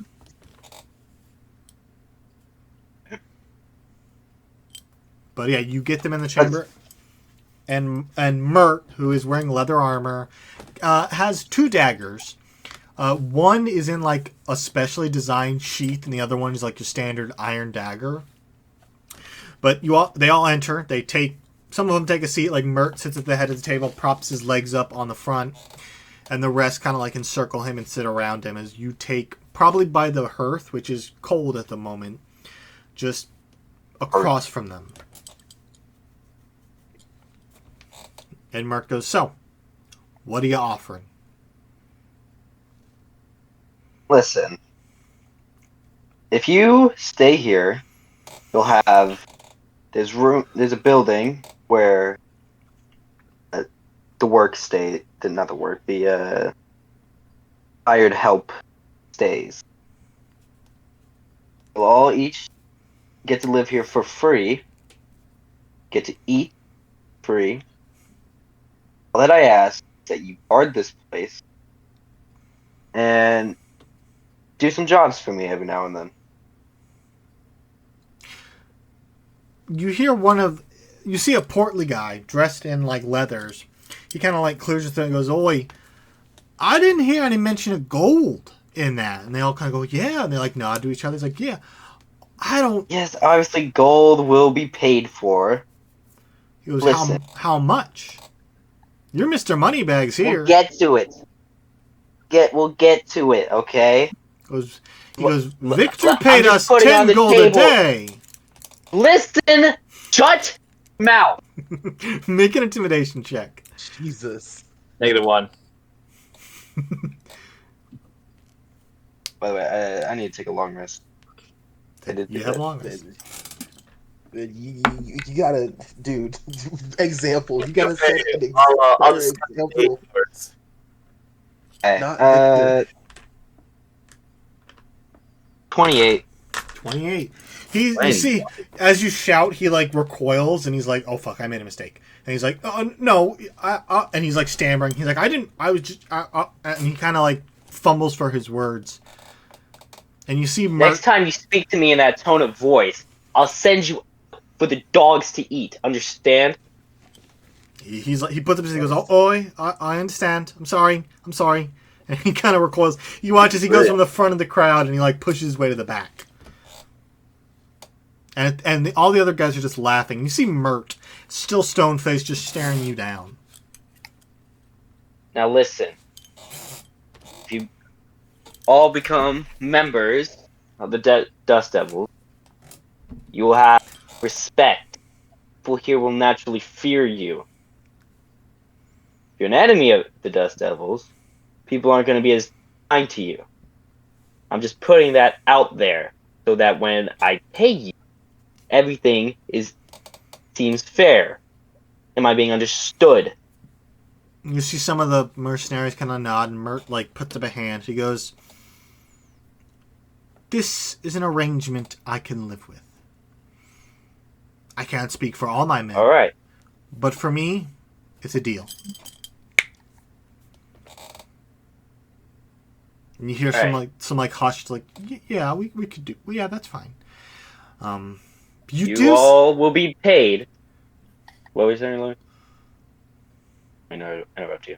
No, I was just gonna say that you see, like, the magic users, the champions, and the assassins are kind of like, talking amongst themselves, and you see most of them are agreeing.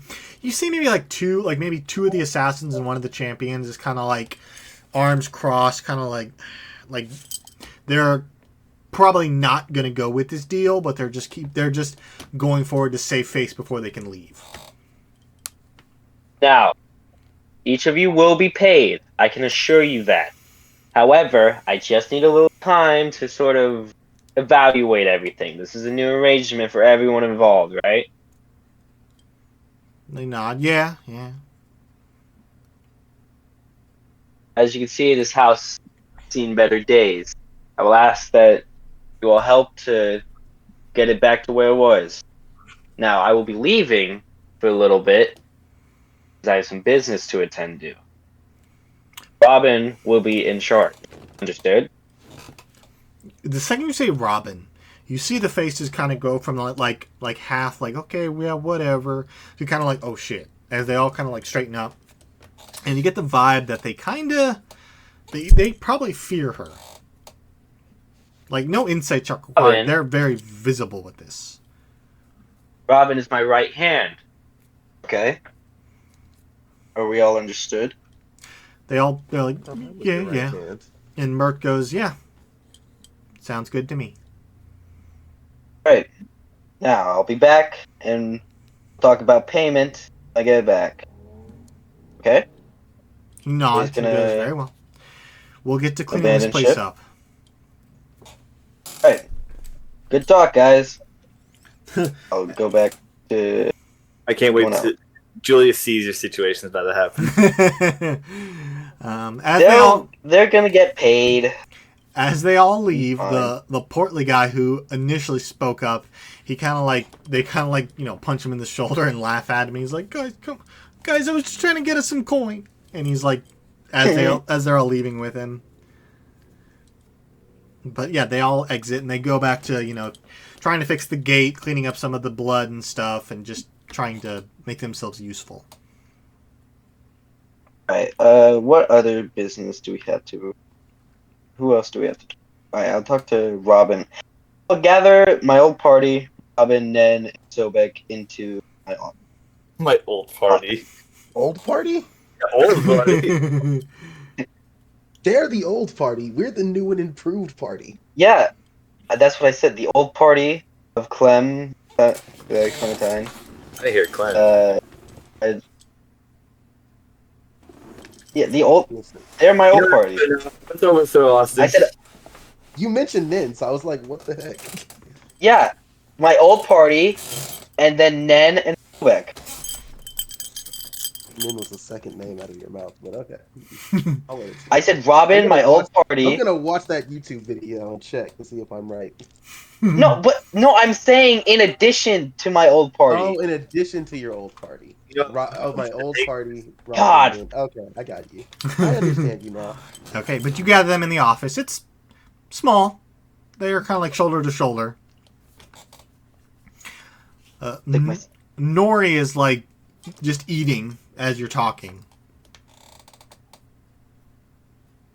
So, what's the plan?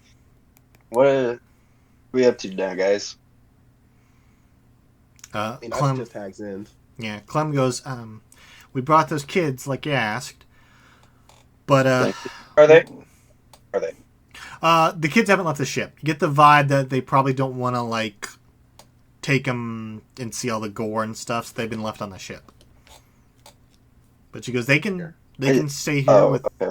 They can stay here if you want, but and you see Clem kind of like lowers her head and she goes, we're probably gonna head back to Root and finish the job we were hired to do there. What's the job?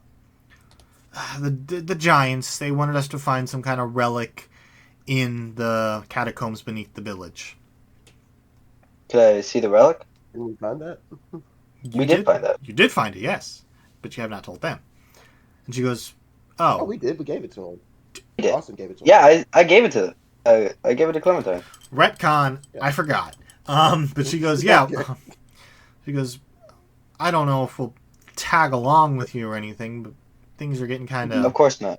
I need you. I need you to stay here and sort of guide everything to. I don't know if we're gonna travel along with you. Of course not. All right. I meant that as in. Shut up. But she goes, yeah. I mean, we'll stay here. We can offer some aid, and we'll go back and forth, see if we can scrounge up some followers or stuff like that. Don't. Or said. Workers. Yeah. Followers. Don't say followers. Well, I mean, you are a god now. No, she goes, okay. She goes, yeah, Alright, I just some workers. figured it out.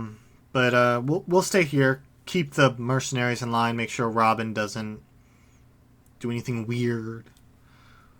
Robin's in the room.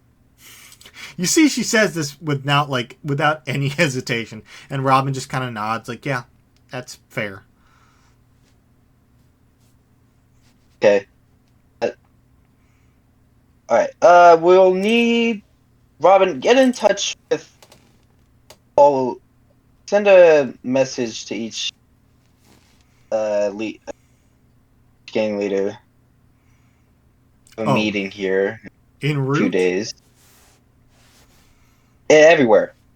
Oh, throughout the whole. Okay, yeah. I'm sorry. Throughout the whole lawless lands.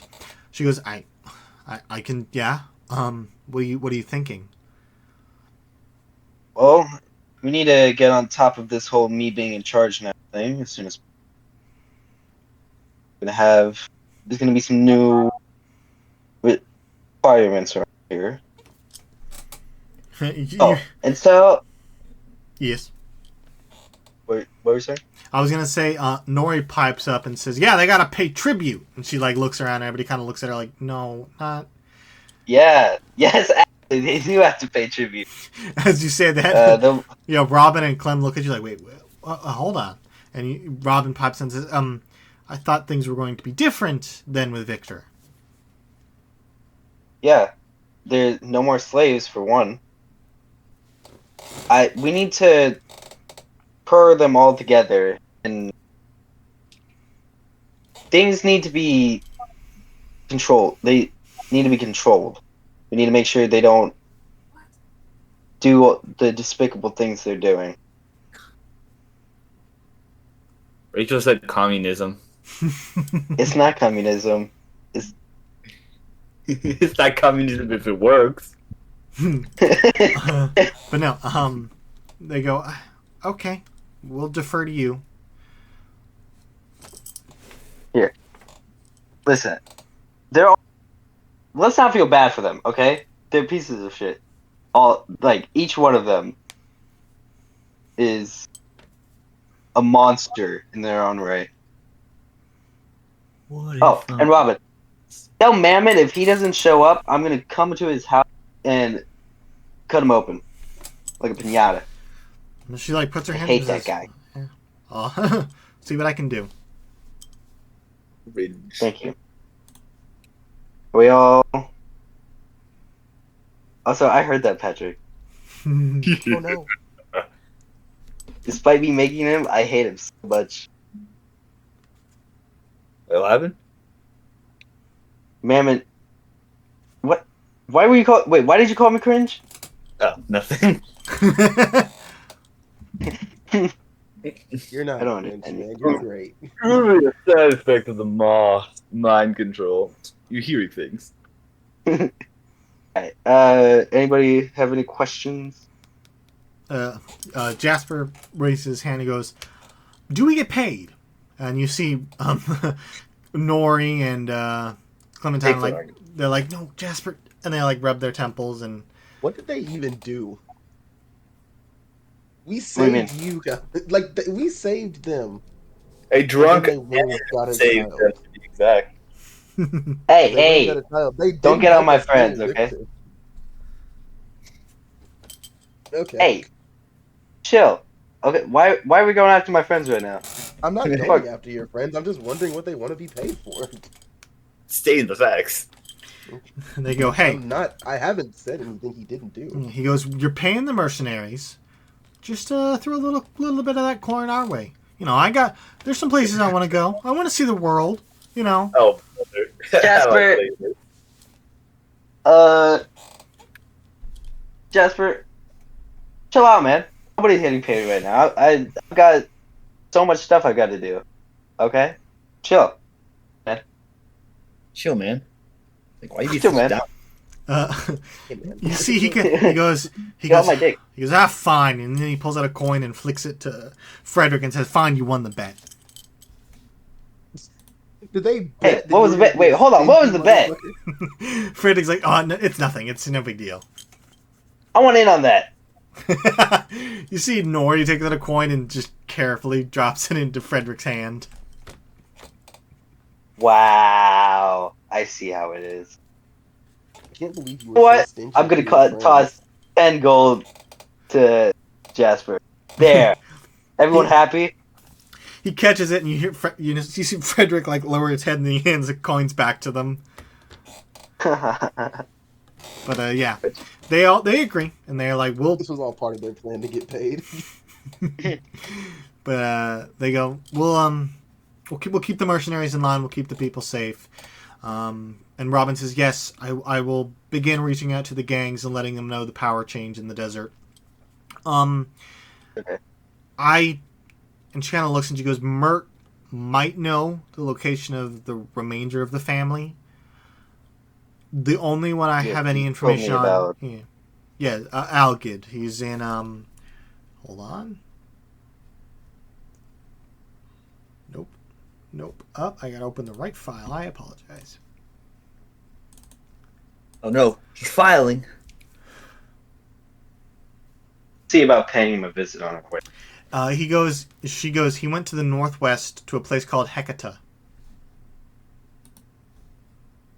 Yeah. Told. We'll see about paying him a visit on the way back, but for now we have business in Hags. He goes, okay. If you're taking the airship, I wish you good luck. I will start gathering some men and I will reach out to the gangs. I will go to Root and see if it's up to you, but I could approach the giants. This territory, although lifeless, that malice stone is a... Oh, what's the word? I've completely blanked. Let's not get any ideas about it. It's a bargaining chip. We could gain some powerful allies.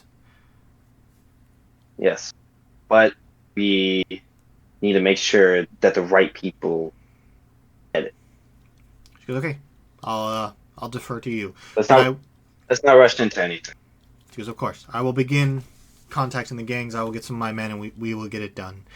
I wish you good luck, and I hope you return soon. And she bows and exits. Clementine, you're good with numbers. Did you look at money situations and get that all sorted out? You see Frederick goes, I could do that. No need to have my... Don't you touch a single finger on that gold, Frederick. You will spend it all on booze and hookers. Fine, I'll go start my own compound. And he leaves. But Clementine goes, yeah, she laughs and goes, I can keep an eye on the money. Oh, hey. Wait, before she goes, I just remembered. Austin, you wanted her to help you out with researching curses for some reason. Anything come of that? Don't worry, Nen. I'm gonna... Well, if we go to Hag's End, get Heron's soul back, I won't need to do that anymore. Well, she goes, I will take... And you see Nori and Jasper exit. And Clementine comes over and she reaches in her pocket and she pulls out a single, like, dark gray smooth stone with a face on it. And she goes, if you ever need us or if something happens, just contact us on this. And she hands you a sending stone. In, guys. Thank you. And she goes, we'll keep things secure here. And she exits. It's just the three of you now.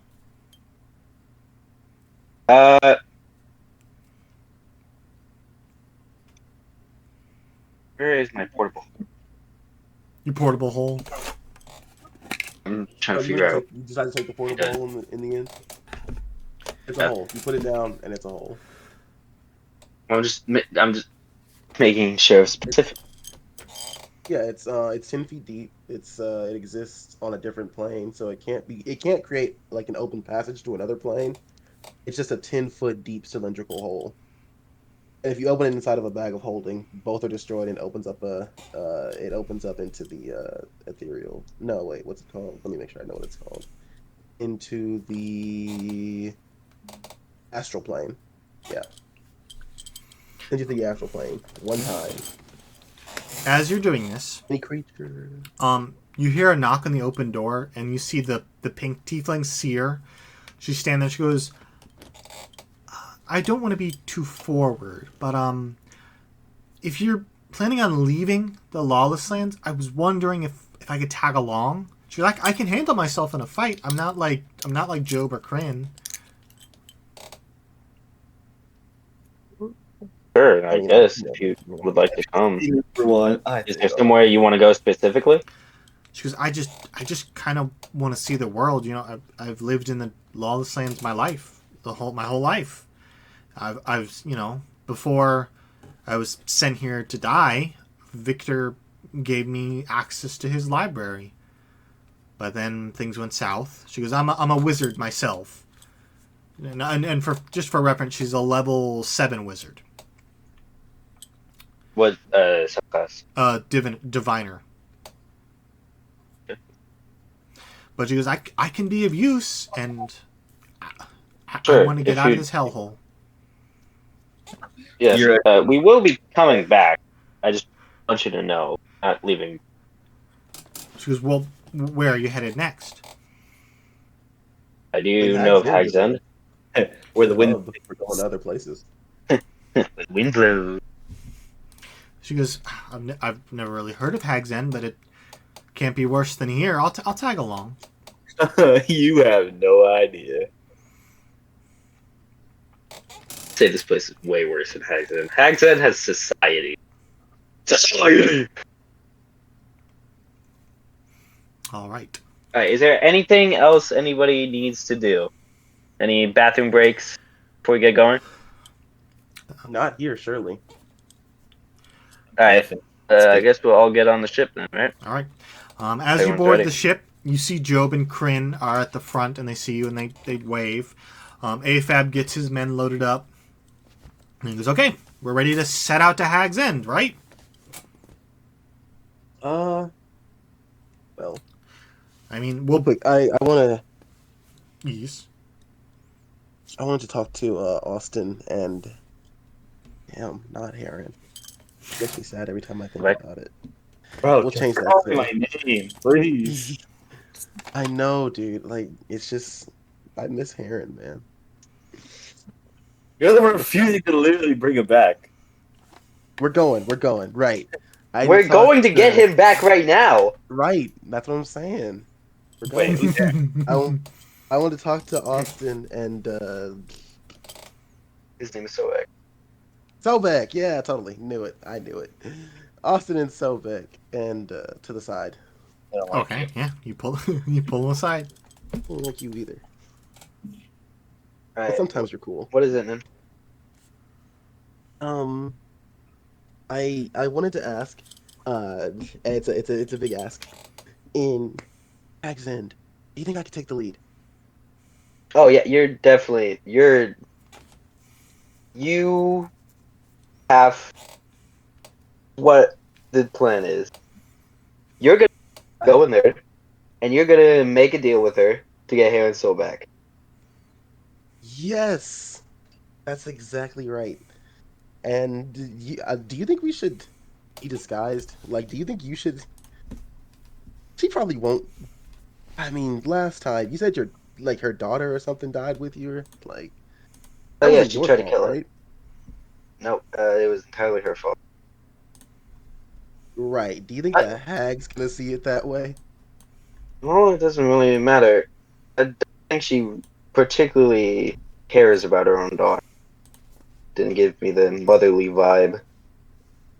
I think that just in case, maybe a face covering of some sort. Yeah, a face covering isn't gonna do me much good, and I'll like gesture to my tail and horns and white skin. Oh, there are a bunch of like. Oh well, yeah, you are kind of unique. Nothing can hide that ugly ass beard.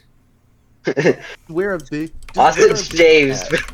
This is shave for today. How about that? How about that, Patrick? How about that? How about this? Do you have a big hat?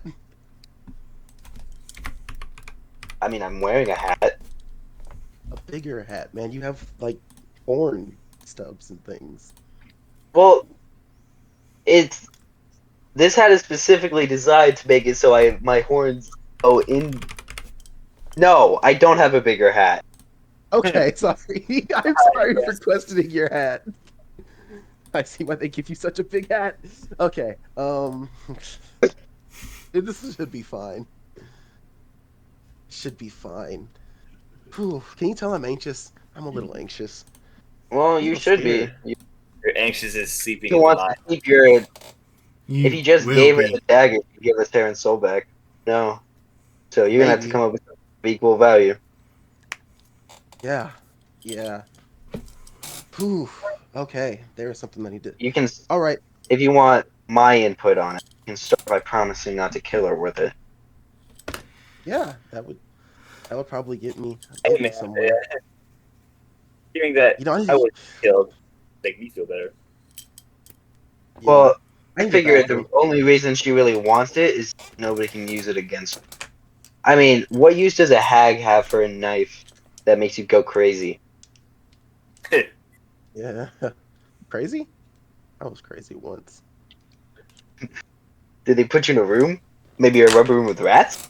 Did those rats make you crazy? Okay. We No. gotta stop this now. We gotta stop this here. But you feel the The ship. Lex, Yeah. like Steve.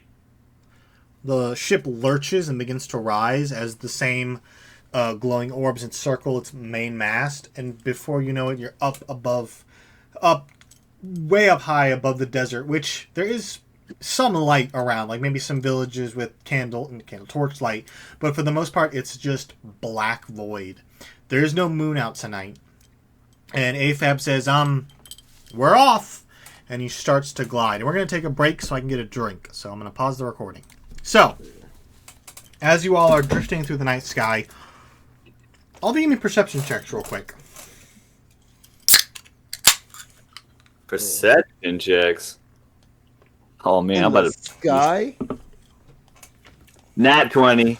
Ooh, not 20. Nat Okay. one. Wait, for advantage. Nat 1. Hold on. Let's go, I don't baby. know what my perception is. I'm glad I got that out of the way now. 16. 16. Austin and Sobek. It's quiet. There's not much to look at.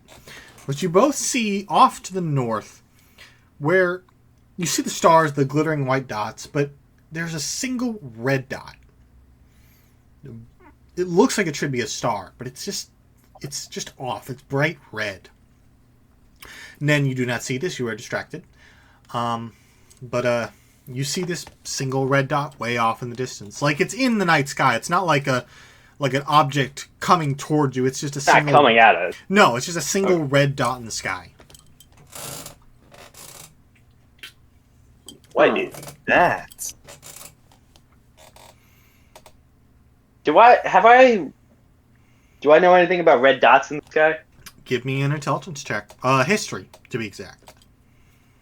Yeah, okay, what the? Proficient in this now. F- That's really good. 25. 25. With the 25, there have been some records of omens in the night sky that a red star usually indicates a great change is about to take place. That is at least what people take from it. Usually seeing something like this, a single red star in the night sky, usually precedes some kind of event that changes the very world. Huh. And as you're staring Is at there this... any mention of Go ahead. how soon it is after? Is there like a timeline? The records are kind of sparse because typically when this great change would happen, a lot of records and a lot of history was lost.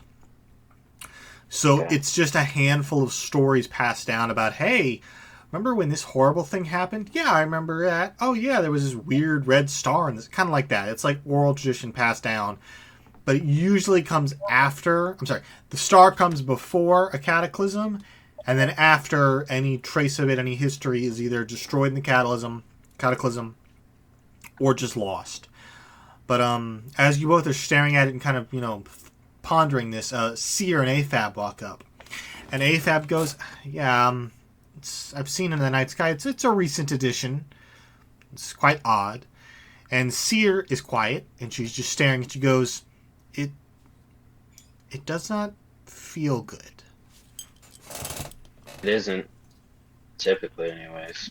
According to what I've read, usually means a great change. By great change, it usually results in... Seer just nods and says, "Hopefully it's a good change." And then she kind of like lowers her shoulders and starts to walk away. And then AFAB like slaps. Go ahead. What does AFAB do? He slaps you on the back and says, "Come on, dinner's ready." And Job is not cooking this time. I thought AFAB You know, was he used to be way better of a cook. Bro, you just Jesus, God, stop opening your mouth. What is wrong with what I just said? You're so mean. So mean, bro. Hate You're 'em. scaring I me. hate them all. You're going down a path you can't follow. All right. But no, you guys go below deck, and the crew's lively. You see Job is kind of arms crossed, sitting next to the kitchen, just tapping his foot like, upset. You see Kryn, the blind woman. She has got like a bowl of soup, and she's just very slowly drinking it. Or eating it. It doesn't really matter. It's just broth. Consuming. She's consuming it. But the rest of the Weird. crew is jovial. You see the same Fearbold cook in the back, just tossing. He's frying some shrimp fried rice, just making a delicious meal. You're telling me a shrimp fried this rice? I'm sorry, I had to. No, I said it was a So Fearbold. sorry. It's a Fearbold. Remember when I said you leveled up? No, it's just Sobek and Ned. I love that. In fact, you lose a level. No. But no, it's a hearty meal. It's very delicious. And there's a bug buzzing around me. I'll say eventually you guys find your way to your cabins and fall asleep. Austin. Before I sleep, Yes. I'm gonna use this. I know. What item? I'm gonna use this paint thing to make some shotgun bullets. Yeah. It Easily says, enough. use and expending one pot of pigment, you can paint any number of three-dimensional objects, and blah blah blah. The effort takes, provided these elements are confined to a 20-foot cube. Yeah. Easily So enough. how many shotgun things would I be able to get in a 20-foot cube? 20-foot cube. Yeah. Holy shit. That's bordering on like hundreds. 20-foot cube. Yep. Fuck you, Tom. That's what it says. Yeah, no, that's fair. Does it say how complex the items can be? Because like, if you paint a shotgun shell, I don't know if it's gonna have the actual gunpowder inside of it. It depends on the wording of the magic item. No object created by a pot of pigment can have value greater than 25. Okay, then I'll say for the hell of it. I think it means like, but it means It's the like value of all objects created by a pot of pigment can't exceed 500. Then I'll say 500, just because that's what it says. So 500. Yeah, you make 500. I'll split it up between. I'll switch it up between a revolver and revolver ammo, sure, That's fair. Yeah, and that's some fine. rifle ammo. Real cool. I'll allow So it. I get 500 to split. Yep. I'm on- okay. Yeah. Time But to do some math. you do some math.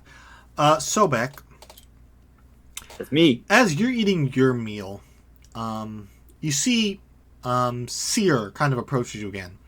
And she sits Alright. down, and she goes, "You're not a bad person, I can tell." And she looks over to Austin, who's eating his meal. This is happening before you make the ammo, by the way. This is just something I wanted to Okay. sit down and talk about. But she goes, "How well do you know them?" I know they're capable warriors. I know they can handle anything that's thrown at them. And Austin, his intentions seem well. She nods. She goes, the path to danger is paved with good intentions. But when I look at him, I see danger. And when I look at you, I see peace. Just be careful. And she pats you on the shoulder and walks away. Oh, that's funny. I see peace. Literally, not even a day ago, I was eating somebody. But Austin, now you do get that ammo. And I'll say you guys all retire to your quarters and sleep for the night. I want to, before I go to sleep, there's something I need to do. Okay, what do you want to do? Ring, ring, king. Also, I want to spend time with this Tome of Understanding. Yeah. Let me open that up because I need. I want to go to bed. You can go to bed. Alright, I just have a lot of shit I have to. I'm so sorry, guys. Okay. Fine. So let me read it real quick. So, if you spend 48 hours over a period of 6 days or fewer studying the book's contents and practicing its guidelines, your wisdom increases by 2 to max 30. So I'll just start spending as much time as I can before bed looking at it. Okay, good to know. Hold on. Sorry, I burped. But yeah, you guys get your long rest. Nen, what did you want to do? Yeah, I guess the safest way to do this would be to call King. So I guess the situation is the ship's. I guess if most. And you're doing it on my boat. Is the ship's? This is our boat. We help you get it. This is my boat. It's a communal boat. It's everyone's boat. But no, I could go and pay those guys 50 gold pieces, and they'd probably throw you over the side. Pay them 51. I'd pay them 52. We're not doing this. Yeah, is the deck of the ship empty? Yeah, at this point, there's only the helmsman and maybe a guy in the crow's nest keeping an eye out. But for the most part, the rest of the crew is asleep. You do see AFAB is the one at the helm currently. All right. Yeah, I'll let him run the helm. I just want to go out and in the night sky, I'll call out to King. Okay. Give me a wisdom saving throw. Okay. Wisdom. There you are, wisdom. Natural 20. Okay. So the reality rips as usual, and you see King, instead of stepping forward, he gestures for you to enter the I guess the portal, as it would be. Yeah. Oh, I was hoping to go to him anyway. Okay. So, hold on, let me check for something. Good to know. Truly, I think it's better when I'll say to him, truly, I think it's better if I just come to you. But you're back on that demi-plane. He's still got two devil tears still embedded in him. And Oscar's nowhere to be seen. It is just you and him. And he goes, it's not been that long. Do you have something new to report? I didn't think we were going this soon, but we're heading to Hags End now. He nods. All right. On the way to Hags End now. Did anything come of the demon summoning? And if not, just if you know anything, I'll take it. I'll go on the fly. If you know a demon or devil's name, you can invoke a right to gain audience. Do you know the name of this demon or devil? I do. Go. I do. Okay. Then tell me. Victor. He nods. All right. He flicks his hand and you see his flesh almost stretches out and it forms a parchment, and he takes a quill that he just pulls out of the ether, pricks his finger and begins writing in his own blood on the paper. He rolls it up and hands it to you. Says, "Perform this rite somewhere private, speak his name, and you'll gain audience." I don't know if this is a good idea for you to do. I myself don't deal with devils. They're a little too bureaucratic for my liking. Kill yourself. Kill yourself, King. Kill yourself right now. I'm just imagining the WhatsApp meme where it's all King's messages. It's just Austin spamming "kill yourself." I sense someone wants me dead. No, but he goes, just be careful. I can only do so much, and he gestures to his still wounded chest. He goes, until I'm back at full power, I'm a little handicapped. Oh, you do, Austin's King. muttering in his sleep. Die! I hate you. I fucking hate you. But no, he I wish says, death upon your family! invoke this somewhere private, and you will summon him. All right. Thank you. And next time I talk, Victor, you're washed. next Oh, time, no. next time we talk. Ooh. He goes, very well. Come on, can you feel that? Can you feel it? The air, it's changing. The sexual tension. We are. You stay safe. God. You stay safe yourself, King. Catch you on the flip. All right. One line is what it now. Is that what we're doing? You said what? What did you say, Patrick? I said we're doing one-liners with magical entities now. Can we like not? Also, there's no way. You said what the flip, unironically. No, I said I'll catch you on the flip. That's not better. Okay. But no, he bows, and you feel yourself shunted back onto the top deck of the ship. All right.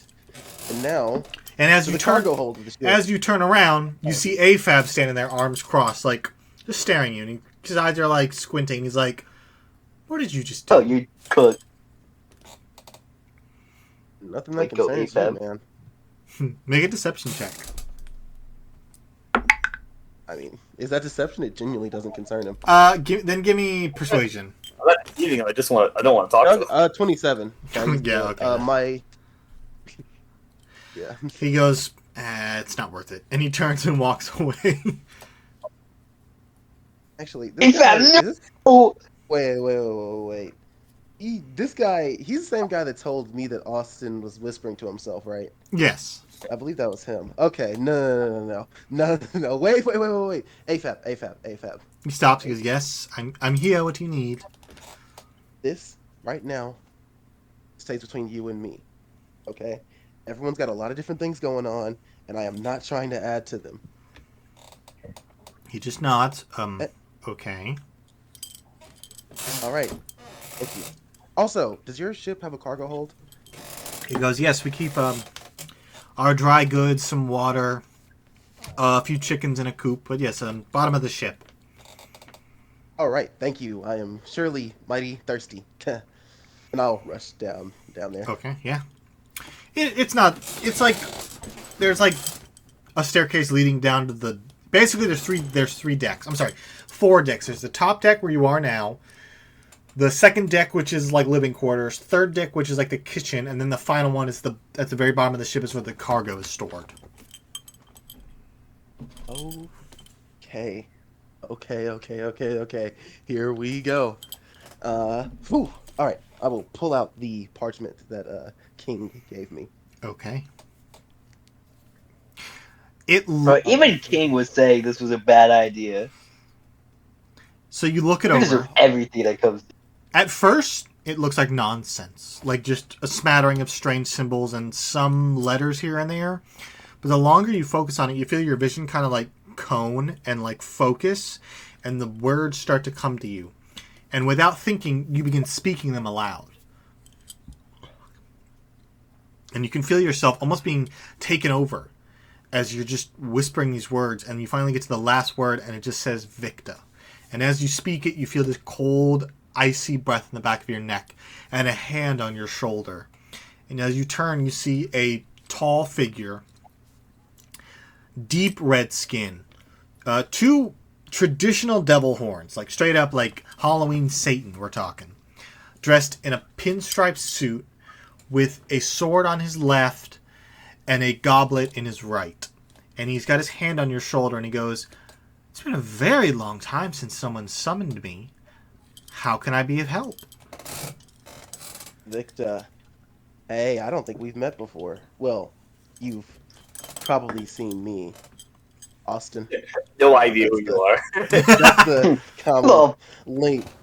Right, I wasn't that impressive back then, but I certainly know you. you're He- And so I gay. Sorry. So, Yeah.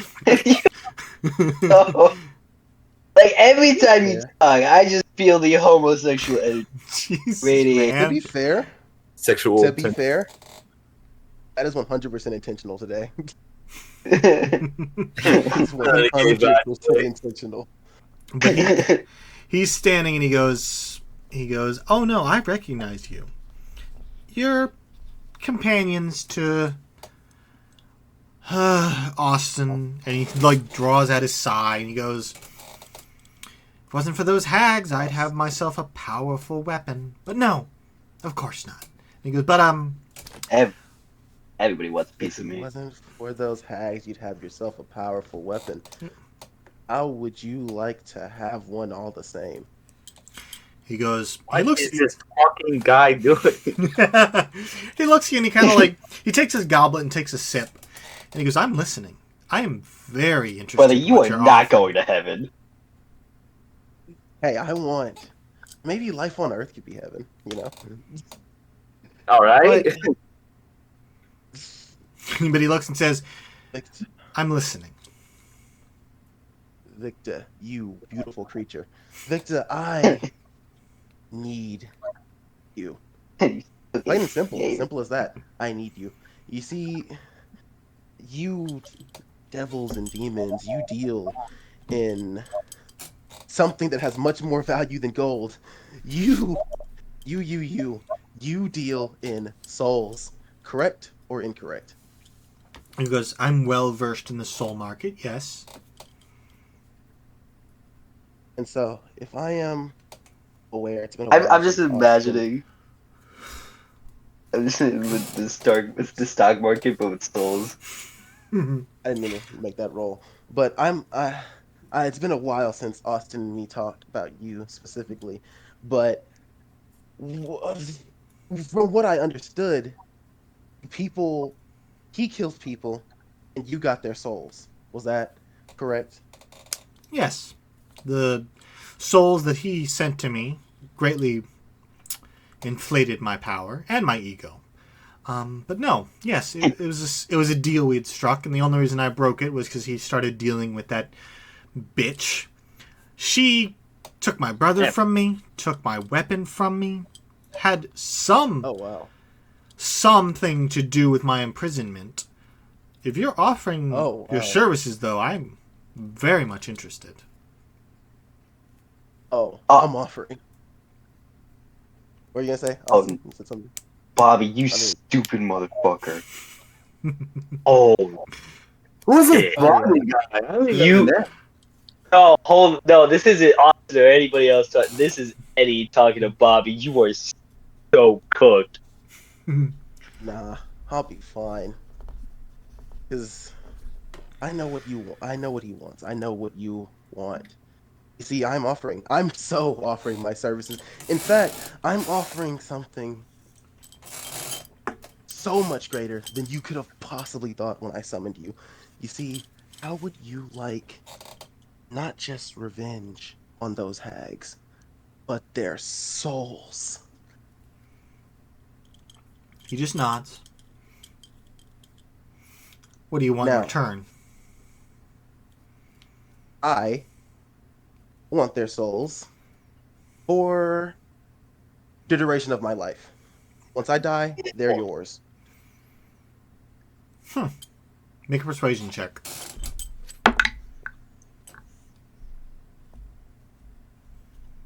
On persuasion, don't fail me now. I am going to.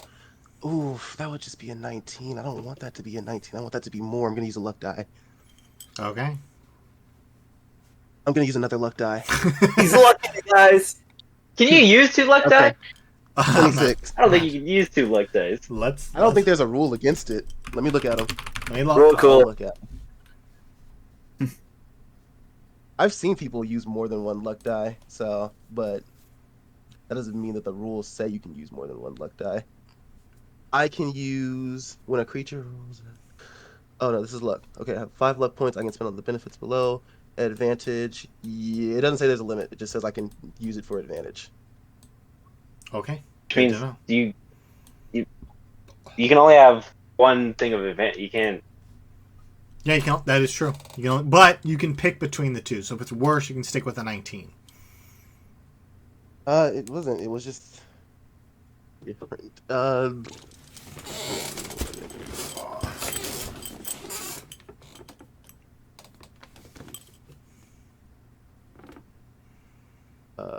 It was 20. Nope, these are not mine. 17, 26. Okay. It would be 19. Yeah, Okay. it's not bad, but With a 19, he kind of like leans back and is just examining you. And he goes, "How about a trial run? Kill the hags and survive. We have a deal. I give you their souls for the rest of your life, and then when you die, they're mine. If you successfully pull this off, as a reward, I will imbue you with power. I can't do it right now because I don't necessarily trust you. I don't know if I truly think you're capable. If you can beat these hags, though, then I will more than willingly give you the power you seek."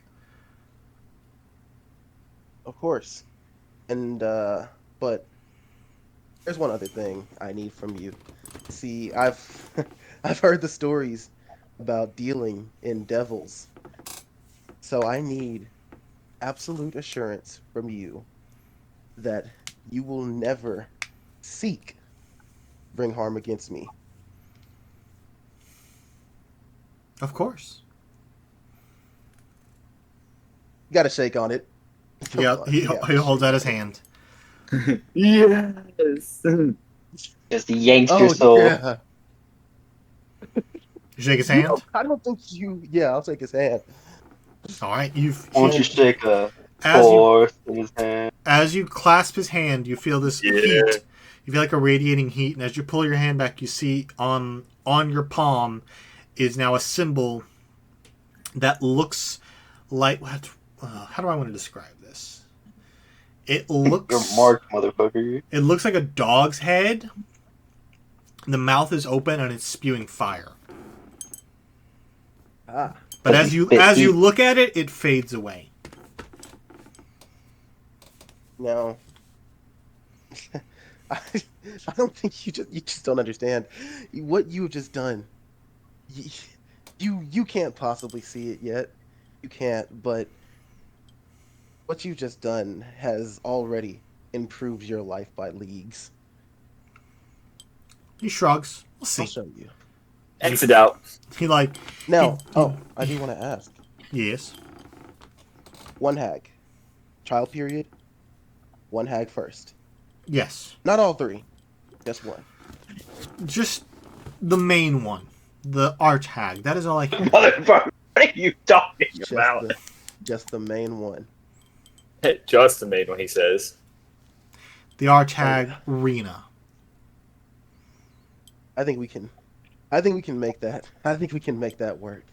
Goes, excellent. And he does a bow and he takes a step back and disappears.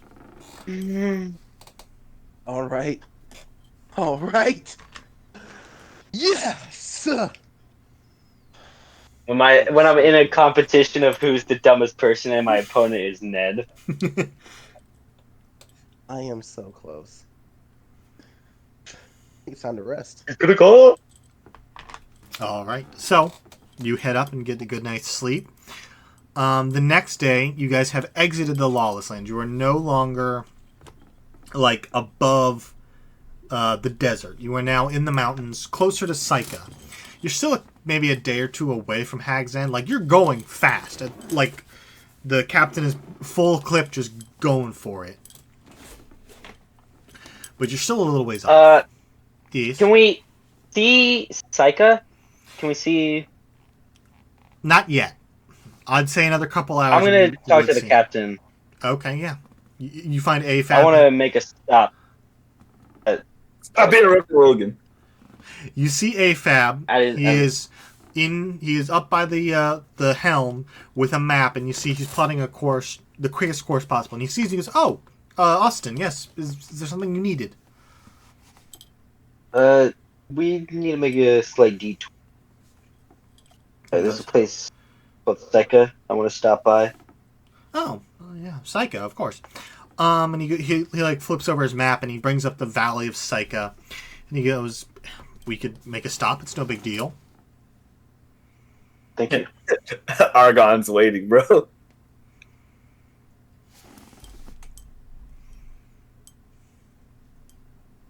Dragon. Last time we saw Psycha, they were burning everything down. Yeah. Well, for already here, figure may as well. Okay. I'll say, unless there's something you guys want to do, we can jump forward to the Psycha Valley. Is there anything you guys would like to do before that, though? I'm good. Nope. I think.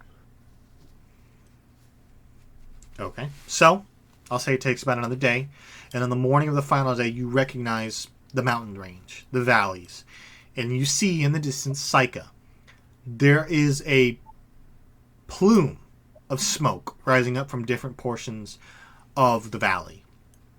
And as you get closer and you expect to see the Astorian Empire camp, instead you see a wasteland, as there is destruction all around. And it's... Everybody give me perception checks. That's not good at all. One on perception. 17. 17, all right. 16. 16. And Sobek? It's 14. I'm gonna add a D10 to my roll. Okay, go ahead. 23. Okay, you all see this. There are maybe a dozen large corpses of giants. Ooh. Spread all around are dragonborn, kobold, and lizard folk, just in different forms of destruction. Like you see, with your, especially you, Austin, with your eyes of the eagle, you see that this was an intense battle, and you see a lot of bodies and no sign of Argon. However, where Argon's camp is, you see a large figure sitting back to you, doing what you don't know. But they are clearly a giant at their height. Even sitting, they are taller than anything you could imagine. But as you get closer, AFAB goes, "This is unexpected." And you can see the crew's kind of like leaning over the ship, trying to get a good view. Sobek and Nen, you do not see this. The only reason Austin sees it is because of his eyes of the eagle. But you guys, all of you see the destruction. Only Austin sees the figure. Make a touchdown. What's the Captain? What's the word for landing? Land. Land. Incredible. No, there has to be a different word for that. It's common. You It's just land. I've determined you cringe and unworthy of the ship, Eddie. He goes, I mean, you could say it in another language, but in common, it's just land. Okay, let's land. Goes, okay. There's another word. Word's so simple. All right. But the ship starts to descend, and Austin, you see this figure kind of tilt up and look, and you see simple robes with a gnarled staff laying next to her, long fiery red hair, and her eyes are this like orangish copper. She is apparently unarmed other than the staff.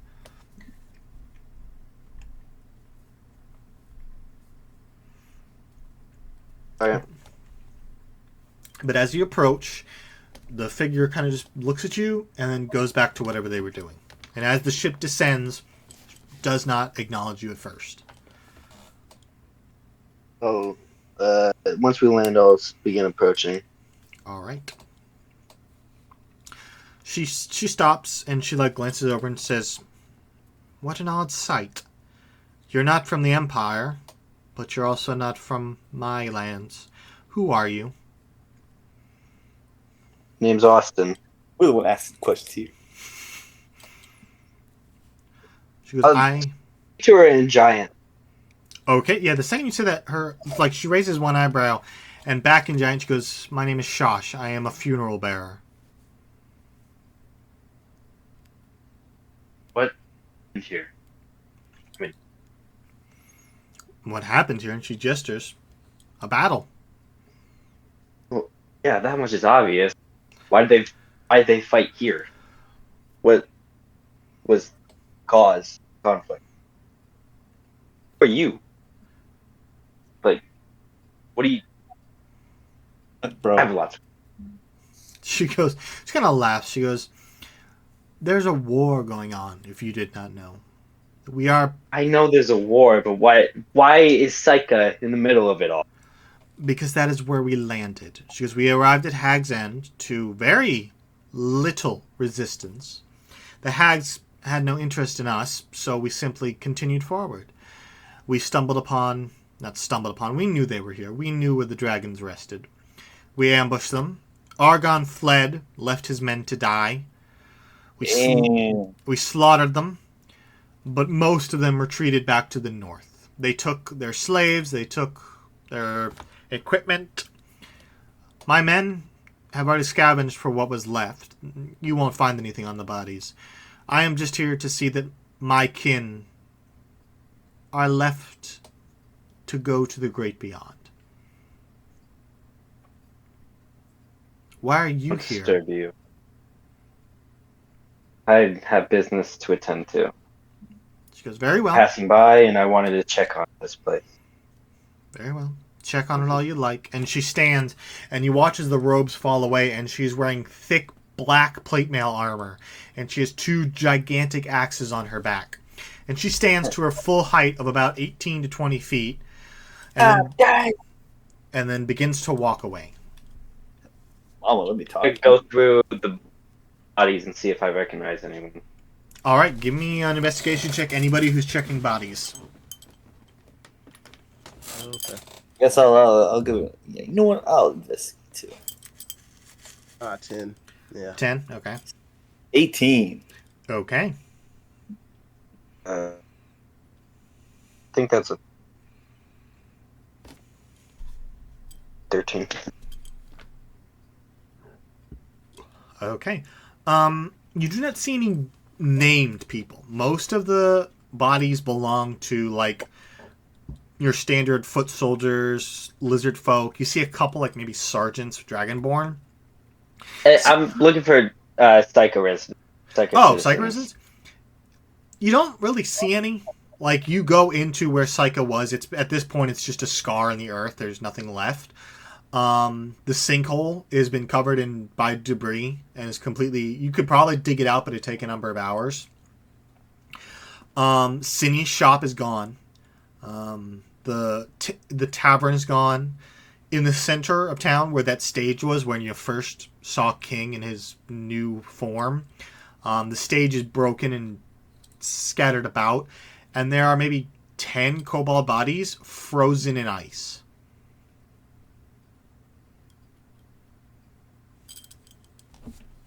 Can I? Yes. Okay. So What would you like to do? considering that it's cobalt, and I'm just talking to myself. Oh, okay.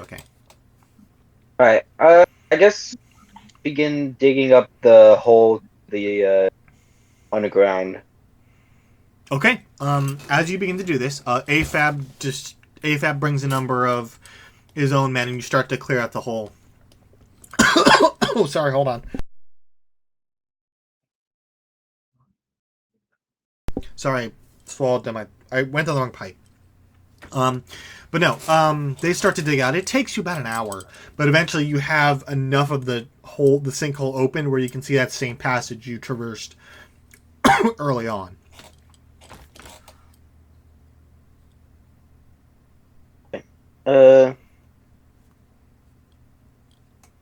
Yeah. Guess. I'll talk to Sobek and then. There's some people that live down there. I want to. It's kind of a journey, but I want to see if they're okay. Okay. So, you begin. Well, I'm asking them if they're okay with this. Oh, yeah, I'm sorry. Go ahead. We don't have to. I Yeah, don't no, really we care can.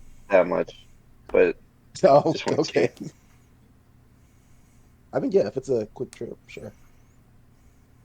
It'll take about a It'll couple only take a hours. couple hours. Yeah.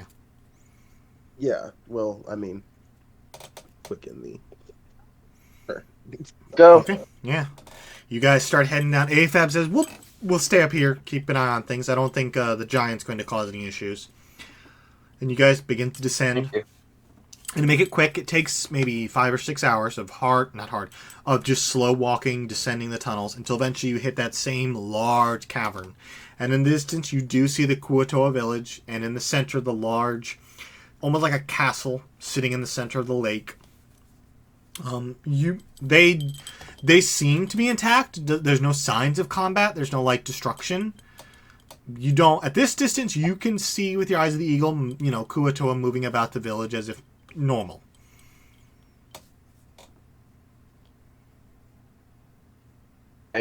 I'll approach. Okay.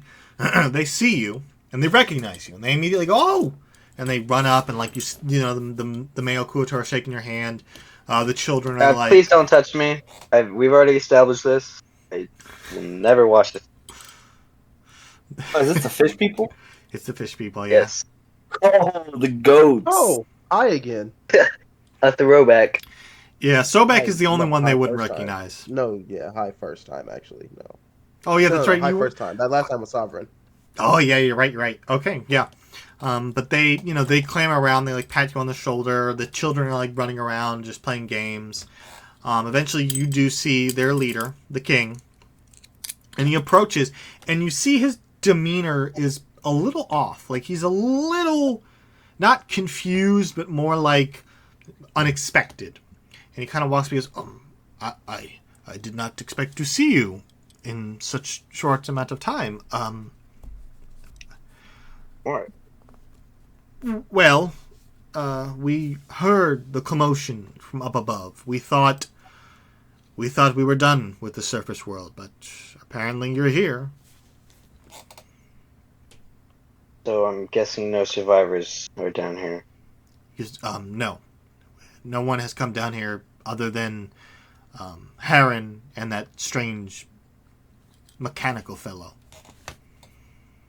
Throwback. Yes. Thank you. Wait, what do you mean? Last time I came here? Yes, because remember, Okay. Heren came and gave the guy who killed George over to them to become their mind thing. Yeah. Okay. So Sobek and Nen completely formed, but they know you because you were the first ones to come down here and swap the lady from the village with the I believe they were dragonborn slave traders. Yep. All right, but no, he goes, please stay. We can have a feast. We can celebrate. I remember I saved that girl and she got instantly annihilated by Argon. Yeah, that sucked. That shit was what? Went through all that work. Well, the other one still survived. Oh no, he died. He died. He died. He died. He died. Literally, all of it was for nothing. But no, he goes, please, we can celebrate. We can have a feast. There's No, I'm just. He gestures Yeah. over. He gestures over and he says, "You could have some of our delicious jellyfish." And you see a cart. God. Oh, don't mind if I do. Just So do not touch them. a cart of jellyfish that look like they're half melted. Oh, dude, that's a delicacy from where I'm from. Like, please do not touch those. We will never get the smell out. I'm gonna eat it. Okay, give me a Constitution saving throw. All right. Come on, lizard man. How does a 23 treat you? So the taste, kind of good. It tastes almost like cotton candy. Kiwi. The texture, it's like eating mucus. Let's go. We love That's meat, right, guys? But you stomach it, and you do not vomit. and you do not get ill. Those lizard man stomach acid. But you see the king, he's like, please, we don't have to have only jellyfish. He gestures and there's a stall, because we have many fruits and vegetables. And you see what can only be described as an apple, except it's got, like, eyeballs. Like, almost like a potato, how potatoes grow those little nubs. It's like that, but an apple. Dude, I'll take another eyeballs. It looks like eyeballs, but it's made out of apple. bite. I'll take another bite. Why not? Okay. I'm gonna take the apple and just. You broke up, what'd you say? I'm taking the apple and I'm gonna keep it. I'm not gonna eat it. I'm just gonna Add 1 Underdark apple, just to have in your inventory. let's. This item will save us all. But so Patrick, it's the new cast iron pot. But so you take a bite. It tastes like a cross between a banana and an orange, but other than that, it's fine. Legitimately don't even know how to picture that. Neither do I. It's Underdark food. What do you expect? Alright. No wonder this food's stuck in the dark. Okay, we can't stay long. Oh I was my just God. down here to check on you guys. What, Nen? That silence, man. That silence just. Wow. What are you talking about? The silence after you said your joke. Oh. I'm used to it. But no.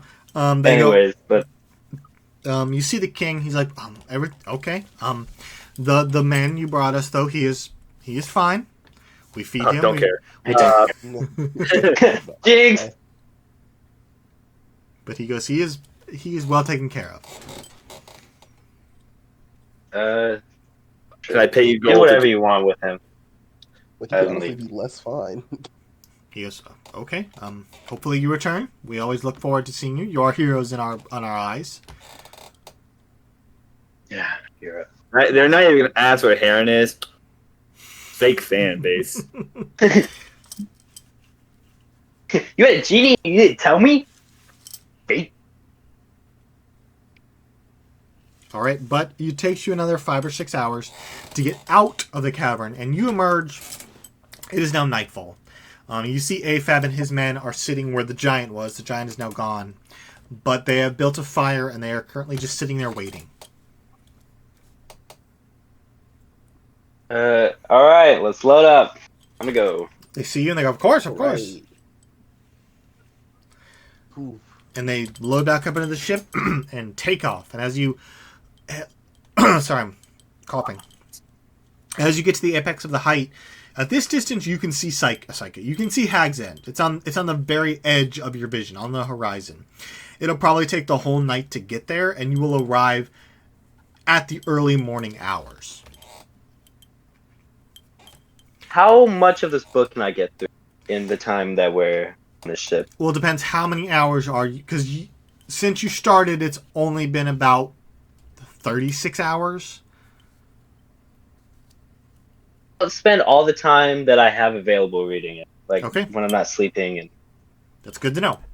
So go ahead and mark off, like... I don't know. Well, let me do the math. What are we marking off, man? So let's see. 48 hours. Should mark it off. I'll say go ahead and put down through the course. I'll even allow this. You can read and walk at the same time. So I'll say you could have walked to the underground. Like someone's leading you, obviously. But to walk to the Kuatoa village, go ahead and knock off like 8 hours. Just because. But yeah. So the ship rises and you can sleep or you can stay awake. You will arrive probably in the early morning hours. I'll sleep. Make sure the captain knows to put it down at the harbor. I don't know where else he would like touch down, but was there an airship area? Yeah, there is. As you all would know this, there is a tower where airships can dock. Okay. Sweet. Inform him on that. Okay, He probably already knows. Yeah, you get the vibe he knows what he's doing. But you guys go, get another long rest if you'd like. And when you awaken, Hell yeah. I um, still long rest. when you Can awaken, use some more luck die. you hear commotion and like shouts of like, "Oh, load this," or "Move that out of," just generic people clearly moving merchandise and loading and unloading ships. As He you all wakes up to this and he's like, I hate boats. reach the top deck, you see Afab and Seer both at the gangplank saying good. Looks like they're saying their goodbyes to Job and Kryn, who are disembarking. I hate Joe. Grun's days. They're leaving? They're leaving. It looks like you see Seer like hand them a pouch of gold, pat Job on the shoulder, and Joe Job. a cook, right? The cook and the blind woman. Okay. I'm gonna go up to Joe and be like, "You made the best food." Make a deception check.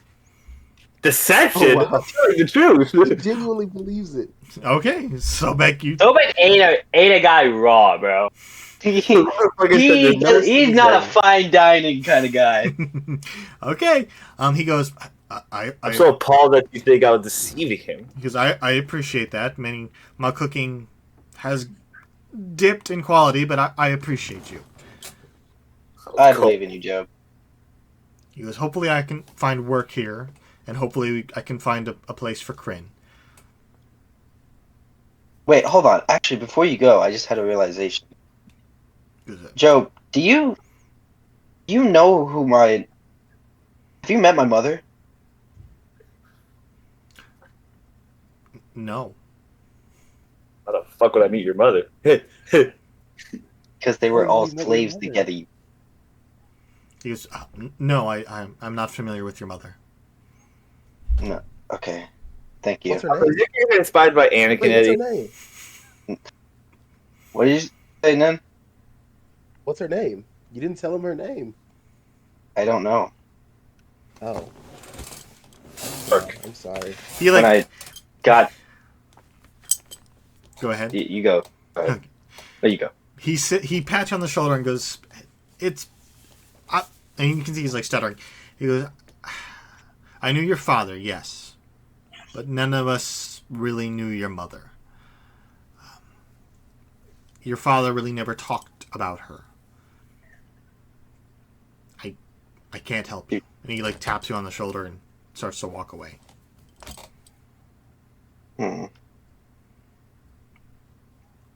So does that mean he came after? You would Alright. know that Job wasn't always the cook. There was a few people before him. But Victor was very paranoid, and he would go through cooks pretty quickly just because he was always worried they were going to poison him. So Job maybe knew you and your father, but he may not have been around long enough to know your mother. So, but he and Kryn disembark. I'll continue my conversation I was from then. So when I was brought to the house, I assume my memories altered to make me more obedient.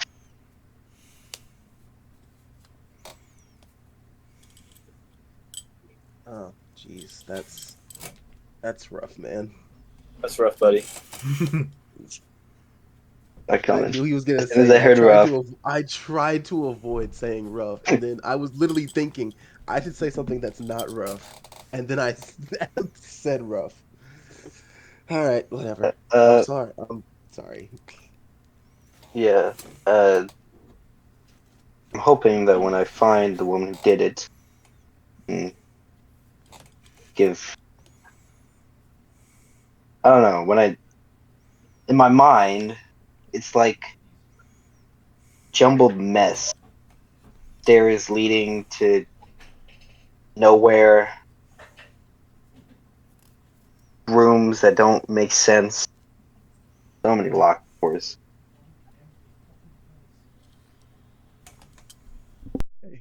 Anyways, We have a soul to save. We Disembark. do. We do. Let's save that soul. All right. Do this. As you disembark, What to are you the- gonna give her? Hmm. I guess we'll see. That's where the negotiations come in. You need to come up with something like now. We're not gonna wing it, airball it. Have to have something thought of. Like, think about it right now. I'll give her the dagger. If that's the only thing that's Sight gonna give check. her and soul. Sight check. it's up to Nen. Believe you at all, but I don't even care if I fail this, bro. I believe you at all. Okay. 27. That's 24. I'll luck die it. You're gonna luck die. 25. So yeah, still, just barely. Yeah, 27. I'm not making eye contact with you. Nen, why are you lying to me? You've been obsessed with that dagger ever since you got it. I know you're not gonna give it back. I mean, honestly, if that is the only thing that like gets us Heron's soul back, then yes, I will. I If you can don't insight think that you one will. again, I'm being completely honest when I say this. Like, if that is it's not. Believe me when I say this. It will be the very last thing I promise. I would rather die, but I don't think me dying is gonna get Heron's soul back. If the dagger is the only thing to do it, then the dagger will be given up to get Heron's soul back. Alright. If you say Alright. so. All right. As you all descend the gangplank, immediately you see Kenku all around, purple and green robed. These bird bastards. All right, which one were the arch hags again? I believe it was purple. All right, purple. Come on, just we know the deal. Come down. We're going straight to her. You see the green Also, ones. the dagger. I'm gonna keep the dagger hidden behind my cloak.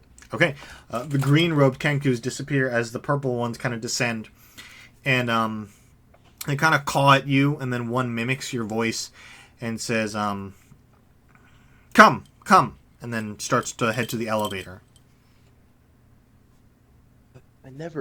That never ceases to freak me out. It's weird because I can do that. Is that what other? Yeah, how do you think I feel when you mimic my face? And Heron's. You know what it feels like whenever you mimic Heron's face, bro? That shit It was like your best disturbs friend me. talking to you. Yes, that's terrifying. I'm so spooky. Holy You're a shit. piece of shit. Okay, make things quick. You guys are led to Rena's stronghold. Hold on. Oh, there I'm is. back. Oh crap! Damn it! No, I messed up. I messed up. I need to go see Archer first. I need to go to the barracks. Oh, okay, yeah. Okay, I messed up. I need to go see Archer. Then what are you planning? Again, you said you'd follow my lead. I ask you to follow my lead. Trust me, and then I Okay, will make my way. okay. The The purple Kenku, Kenku can come as well. the purple Kenku are hesitant as you approach the barracks, but they're sticking with you probably because they're not. You've fought the Kenku of the city. They're not the soldiers. They are the spies. They are not really capable of being a threat. So you get the vibe that they're kind of like, okay, let's just go with him now. We'll take, it's kind of like that. Okay, yeah, we can't fight you, but you arrive at the barracks, and have you ever been to the barracks? I can't recall. No, I don't. Oh wait, yeah, no, yes, we have. Sorry, yeah, we Okay. have. So it is different than you remember. There is a larger presence here now, like a lot more guard. And you do notice that there's a smattering of Goliaths now. It's not wearing the same armor, wearing their own kind of distinct armor separate from the locals. You also see a number of stone giants and a fire giant who is seemingly commanding the stone giants.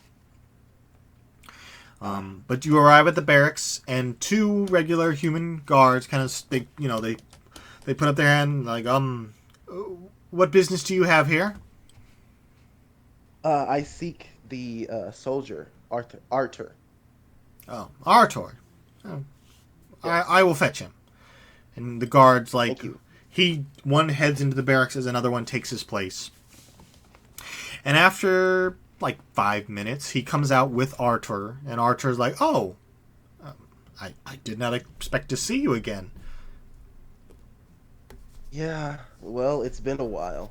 It's been a while, man. It's been a journey. But listen. I don't have a lot of time, and this is gonna be a big ask, but I need you. I need your help. Now, the Ion Stone, this is out of character. Ion Stone, it had the spell that Prin gave me, that was already in the Ion Stone.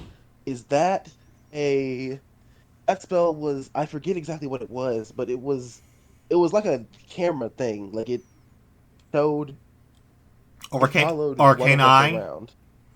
Yes, Arcane Eye. How does that exactly work? So let me look it up, and I will read it verbatim because I don't want Okay. to mislead you. Arcane Eye. Let's see. Well, my phone just vibrated. You create an invisible, invulnerable eye within range that hovers for the duration. You mentally receive visual information from the eye, which can see in every direction. It also has dark vision with a range of 30 feet. As a bonus action, you can move the eye up to 30 feet in any direction. A solid barrier blocks the eye's movement, but the eye can pass through an opening as small as 1 inch in diameter. And it says its range is 30 feet, but I'm going to rule that you can make it as long as you want. Thank you. Oh my gosh, Logan, thank you. Thank you so Otherwise, much. it kind of seems lame if you're like, yeah, I can see 30 feet away. I could just walk there. Okay, thank you so much. Arthur, what I need It also you- lasts for an Arthur, hour. What I need you to do is about how long would it take me to get to the Hags mansion castle area from here? The eye can move 30 feet every 6 seconds. So if you're sending just the eye, probably take like 30 minutes. So you'd have 30 minutes once you arrive. Okay, I'm going there. Can I move the eye myself? I'm going with the eye. The plan. Okay, I'll tell them the plan. So I need you to use this to watch me have a meeting. Arthur, I'm gonna take him to the side a little bit. Yeah, he walks up and goes, yes. Do you remember what I told you way back when we were coming out of those caverns? When we talked about the leadership of Hag's End? He's like, Oh, he goes, I remember. oh, I had no idea who this was. This is the guy who survived the This big is- battle. Yeah, Soldier I number remember 7. now. Yeah. Oh This my is soldier number 7, the goat. Trust me, I was struggling Wow. when you said the name Artor. I was like, "Who the fuck?" And then I remembered. I was like, "Oh, wait a minute, it's I that thought guy." he was. You He thought was talking about fucking Qualt's the lover? Hags Yeah, bitch boy. Qualt's champion or whatever. But yeah, Bitch boy. That guy. he's like, I gotta beat you in a. because I can And then I beat him. I can remember that. Yeah. Well, now is the time for action. Arthur, I've seen so much since I've been gone. Don't Man, say it. and Trust My me. mind's eye. People like you and me, we lost so much down there because You hold on. I'm because of gonna the, interrupt. Bobby, what did you lose down there? I lost a friend. You had a conversation with him once. I get attached to people really easily, Ew. so yeah, it kind of hurt, man. Anyway, listen, you don't need to be someone like you who has seen combat, who has been at the front of combat, should be the one giving those orders. It should be you. Look around. This place is filled. It's suffocating with so many people that risk their lives each and every day so the hags can gorge themselves on the lifeblood of this city. Archer, a change is coming. And right now is where you decide whether you want to be at the top or whether you want to keep living the same life that you're living now, that you don't deserve. You need to trust me, and your future will be brighter. Oh, I knew it. I knew it. You son of a bitch. I knew it. Make a persuasion check with advantage. As he's looking at you, he's nodding, but you can No, see he's got with that. disadvantage for borrowed lines. He's like, Bro, I'd give you advantage just for remembering the NPC name. 25. 25. He nods. He says, I can do that. Things need to change. I'm tired of seeing my brothers in arms sacrificed for no good reason. I'm tired of seeing children disappear in the streets only to wind up in a stew. I'm with you. Exactly. And he like pats you on the shoulder and says, what do you need of me and my men? All I need is for a crowd, a relatively large crowd, maybe town circle, the city square, city square. Go to town square. Take this. I am going to. The people need to see just how little the hags truly value them, because this isn't going to work with. We have the number. You have the numbers. You have the arms, but we need the hearts and the minds of the people on our side for a smooth transition. So I need you to use this. And I don't know if there's a way for multiple people to see this, but if there's not, then I need you to relay everything that's happening through this. And I'll take the ion stone and I'll hand it to him. I need you to relay everything that's happening through this of me and the hags meeting. Because yeah, he nods. He's like, I can do that. Yeah, give me some time. Cause I can round up some people I know who would be swayed. I've got some of my own men who would follow me loyally. You've picked a good time, the giants, and he gestures over and you see they made a deal with the hags. Things can change. People can see the truth. What is this about a deal with the giants? Well, after Argon killed Keepa and Zeb, Rena apparently struck a deal with the giants. They are using our city as an entry point to this continent. Their ships, and you can't see them, but their ships are in the harbor, and their men are in the streets. Hold on. Maybe we should think about this more carefully. Then, are you planning a coup? The time of thinking is long past. It's time for No. action. Hold on. Let's not make enemies of an entire government. We already have the Astorian Empire breathing down our necks.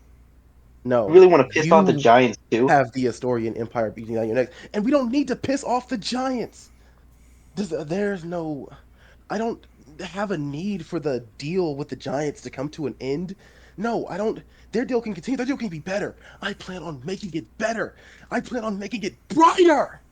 If you could just trust me. Okay, how about you trust me and tell me what the you're planning? If I go in there thinking we're gonna negotiate, end up slitting somebody's throat, what do you think is gonna happen?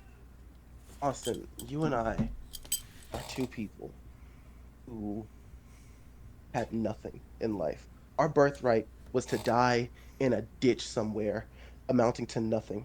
I am trying to make something of myself, of us. The hags are on the out. there's no need for them anymore. With you and me and Heren and hell, even fucking Sorbek.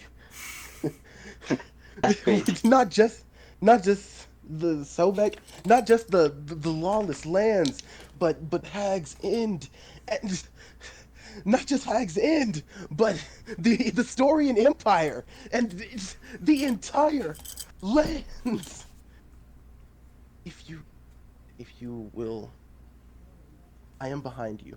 I have been behind you, and on every move you've made, I simply ask that you be behind me on this one. Then tell me what it is that we're gonna do when we enter that room. I'm going to discuss with the Hags, try to negotiate a peaceful transfer of power, and if that doesn't work, then ignore that. If that doesn't work, then Hags End. Then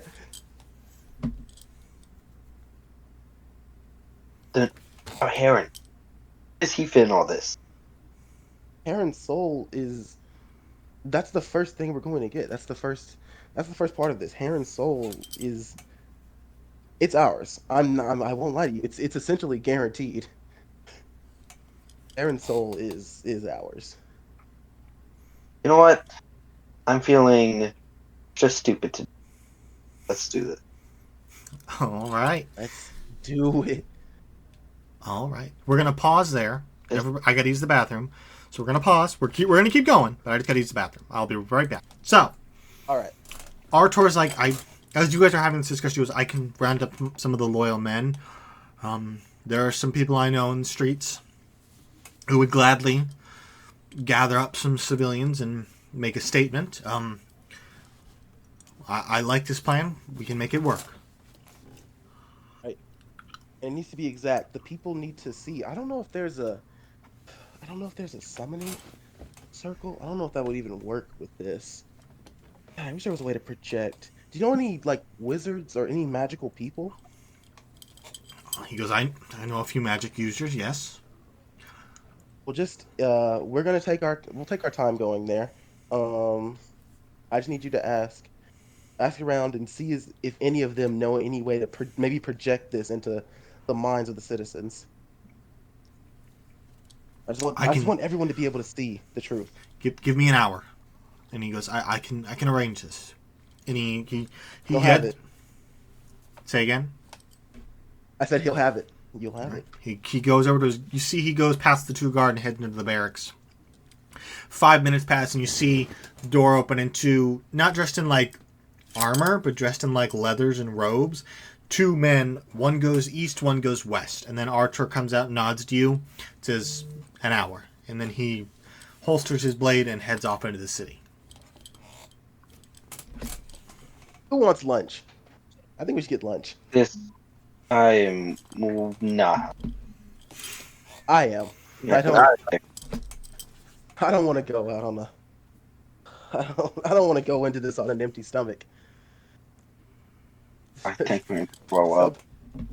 Sobek, are you hungry? When do you know I'm not hungry? Let's eat. Hey, Sobek, would you like to be a gladiator? You know what? That doesn't sound like a bad business.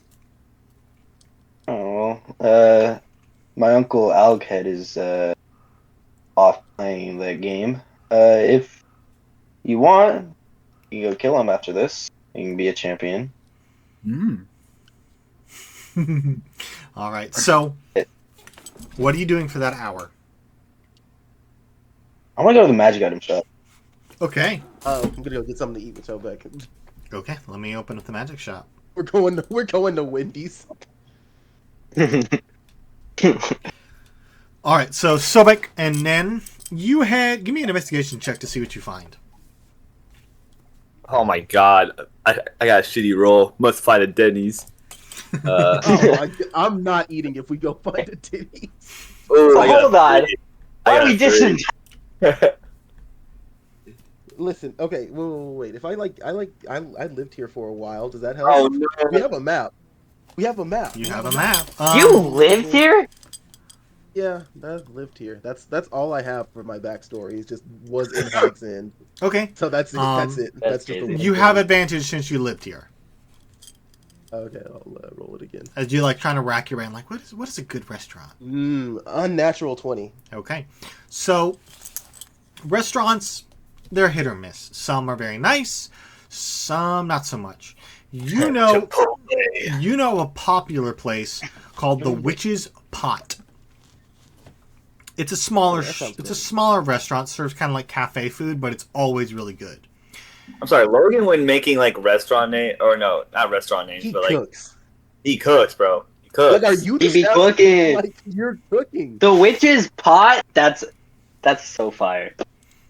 That's But, amazing. That's either like a really Logan's good. gonna make a like, TikTok or of how we're really- the best D&D group he's ever had. Shut up. I watch those and I just smile. No. You know what my girl has said? You're so nice for making those, right? Well, that's just the truth.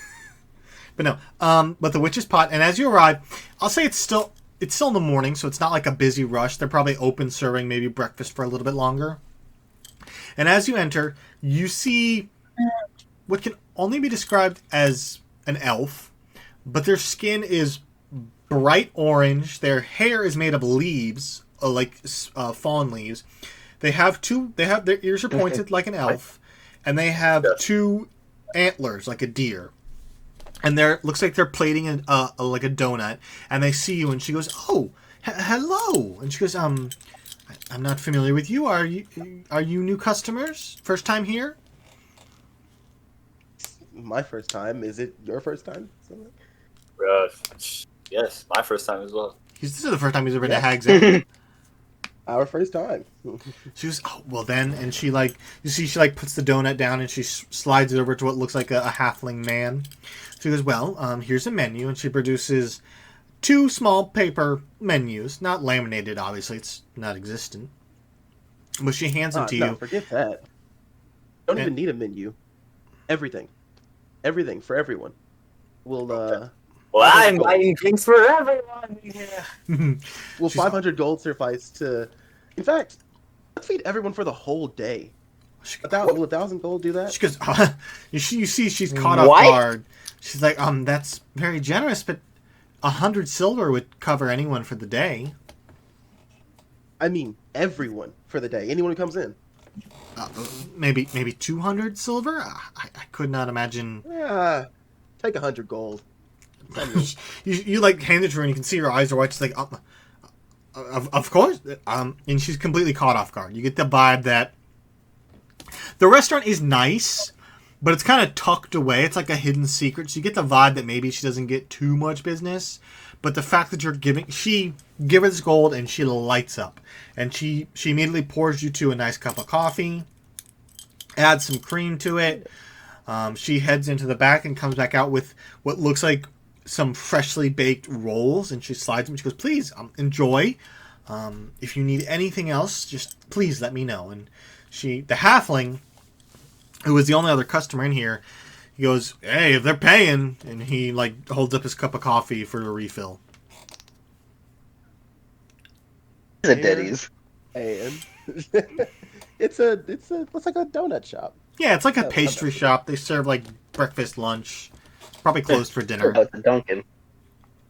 I'll go for Starbucks. Austin, give me an investigation check as you try to find a magic item shop. I thought I had a map. You do have a map, but it does not list everything. It's a generic map. Here's this district, this district, this district.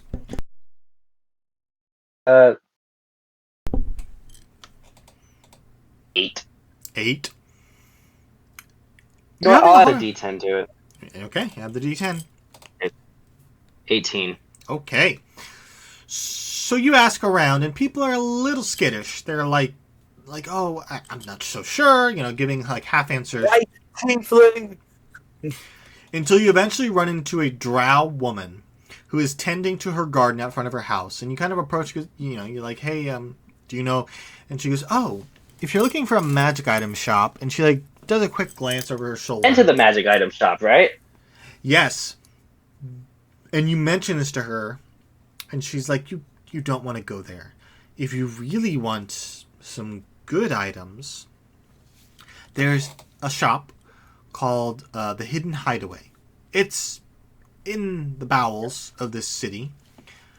You really don't want to find that place, bro. You really don't want to find that place. Wait, is that the black marketplace Nen went to? Yes. Sovereign. Okay, I'll go there. So I know there's good stuff. Yeah.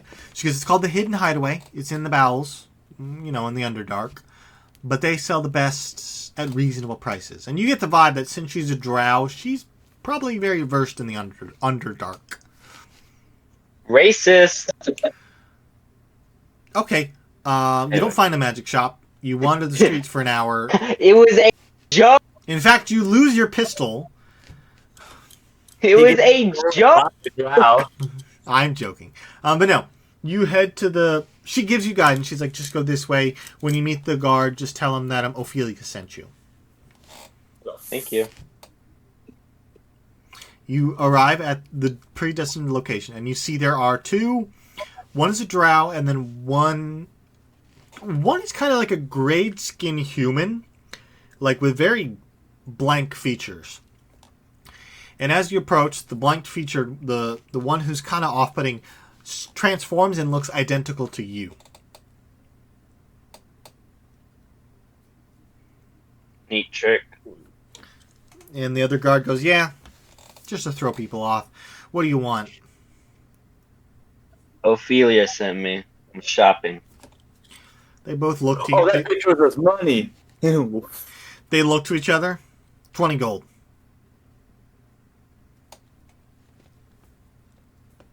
No. Incredible. The drow like shrugs, then you don't get in. And like starts to shoo you away. Come on, man. Make a persuasion check.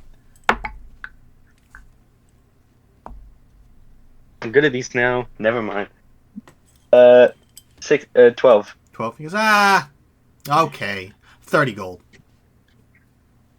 Oh, wow. How big is he?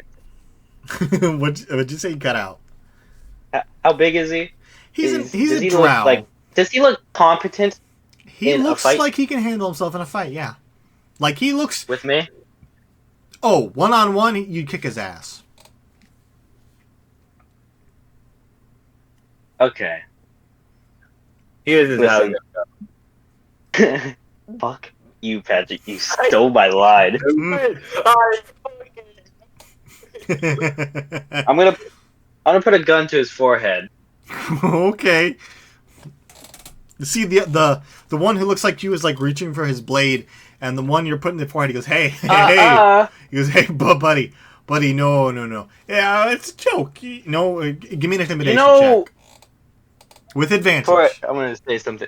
Go ahead. You know what people where I'm from associate with the sound of death? And I click the hammer of the revolver.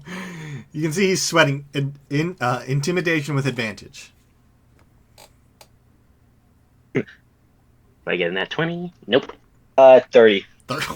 You see he's like, his hands are shaking. He's like, okay, it was a joke. Just go in, have fun, spend lots of coin. Just, I'm sorry. And he's like grimacing. He's like waiting for you to shoot him. I just stand there for a good 3 seconds. I'm messing with you. So the revolver. Say, if you ever talk to me in that tone of voice again, right through the brain. He's like, understand? Yeah. It's like right through. I don't want that. I'll right through the brain. No. You're good. Go in. Have fun. Don't get scammed. And I'm gonna go through. Don't get scammed. Excuse me. I'm still so glad I caught Eddie right before he. Okay. You descend a long staircase. It's like a solid 2-minute walk down until you eventually hit a door that's covered in like curtains. And as you open them, immediately you're hit with smells of delicious food, sounds of people conversing, and you're suddenly in a giant room. You're on the second floor looking down into what can only be described as a bazaar that is below ground. And you see tents, you see stalls set up, you see people bartering and trading. Most of them are drow, like the shop owners, and then everybody else is like a smattering of human, dwarf, halfling, elf, your generic races. You see not a single Kenku, though. Like, This completely devoid of them. I'm gonna walk through, see if anything catches my eye.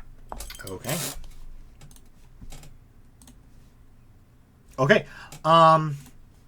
Immediately, as you're walking through the stalls, with your passive perception, you realize you are being followed by what can only be described as either a halfling or a child in a robe. In a cloak and a robe. Following you maybe 10 feet behind. And like every time you turn, they turn. And every time you stop, they stop. But with a passive perception against their stealth, you notice them. I'm gonna duck. Is there like a alleyway sort of situation I can duck into? There are spaces in between the tents that are devoid of people, so yes, there are places you can duck into. I'm gonna go into one of those, and as he follows me, I'm just gonna grab him and pull him. Okay. Into him. You grab him, pull him up, the hood falls, and you see Zeb. What? And he looks at you with eyes wide, and he's like, don't shoot me, please. I do not want to die again. Yo, Fuck. I was low-key gonna ask, how did Zeb die if he couldn't die because the hag kept him alive? But I didn't, I just assumed the fight, it was magical damage or something could kill him. You don't know. But you're Just slam him against the wall. It's a tent, so it partially gives way. Never mind. But no. He's Pin him on the ground. He's like, no, Austin. And he's like, no, I'm not. I'm here. I have my own volition. I need your help. Why do you always follow me around? Because you're strong, you kill things, and I need help.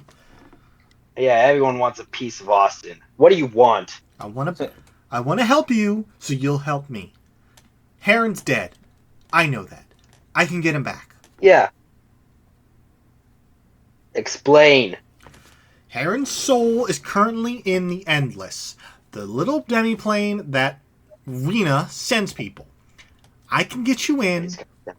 We can get Heren. We can get out. No dealing with the hag. You want to kill her? Open Fine. it.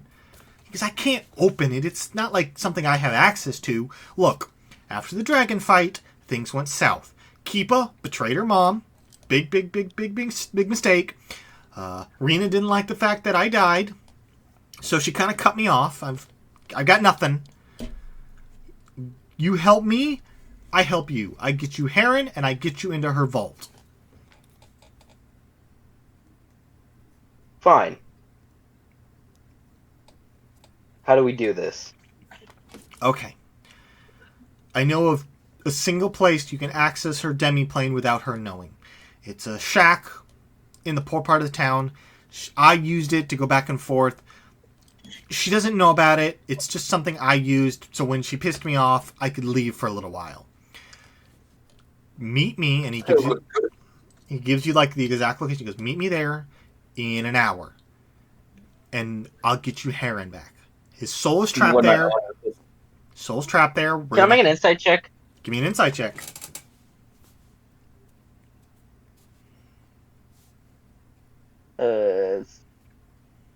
14. 14. He seems to be telling the truth. He seems to be earnest.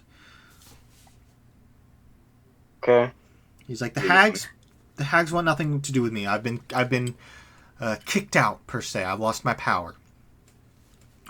We go in there with whoever you have. I don't know what happened to Sovereign. I think he's dead. Yes. I get it. Go. Okay, meet me in an hour. And he gives you the exact location, dusts himself off, and throws the hood up and runs back into the crowd. You saw my text, right, Logan? Oh, what'd you text? Sorry. I do not have a text. Discord? Ah, there it is. Okay, we'll play for a little bit longer, and then we'll call it. But no, he disappears into the crowd. What would you like to do, Austin? Oh, I'll go find Nen. Okay, you Right. leave the market, head up top. Nen, I'll say Nen he's still at that cafe. You can kind of figure out where he is just based on, context clues. Like, he was looking for a restaurant, you ask around, they point you here. As you arrive, you see Nen and Sobek on their, third plate of food as they are eating pastries and drinking coffee. And you see the Eladrin woman who is tending to them is just, cleaning dishes and conversing. And you guys have been talking to her. She's, explaining, oh, I opened the shop with my father. He's no longer with us. It's been struggling, but I've been making enough to pay the rent. Well, I hope this helps. She goes, it helps greatly. And she comes back with a small gift box, and she goes, here, some for the road, some of my best pastries, freshly baked, only an hour ago, and she hands them to you. Oh, wow. Thank you so much. Go back, Nen. You hold on to those. Yeah, what's up? Ready to go? Yeah, thing come up. Yeah, are there kobolds around? Or not kobolds? Kenku? Kenku? Yeah. As you exit, you do see there are perched across the street a number of purple Kenku, and a little ways down a number of green Kenku. I'm gonna make it so that they can't read my lips, and I'm gonna say to Nen and Sobek, I found a way to get Heron's soul back. Meet me at this location. And how much longer would it be now? About 30 minutes. I'd say it took you about 30 minutes to find the restaurant, and then, to get there about 30 minutes. So you have another 30 minutes. Meet me here in half an hour. I can't. We need to go meet Arthur. We need to go do what we need to do now. Arthur should be getting in position, relatively soon, if not already in position. Okay, well, I'm gonna go here, and if you're not there in 30 minutes, I'll go myself.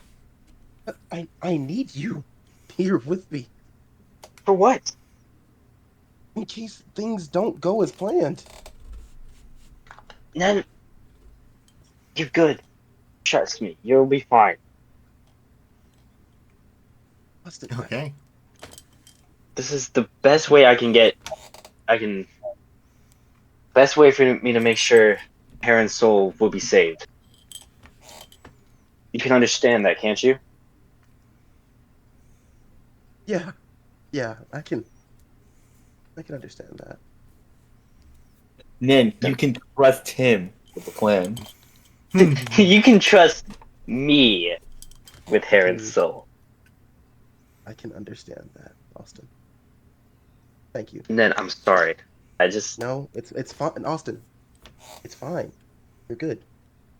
You got this. So let's I'll meet you here if everything goes right. Not Sovereign. Damn it. Sobek, who are you going with? Pick between your parents. Sobek, go with Nen. I'll be fine. I'll go with Nen. Okay. All right. So, I should be the favorite. I bought him food. He should. I literally told him to go with you. I'm just saying, if it came down to a choice, I'm the favorite. Come on. okay. It would make the most sense for everybody if he went with you. Austin, Yeah. you head off to the meeting point. The slums... I'm gonna lose. I'm gonna do my best to lose the Kenku. Okay, give me a stealth check.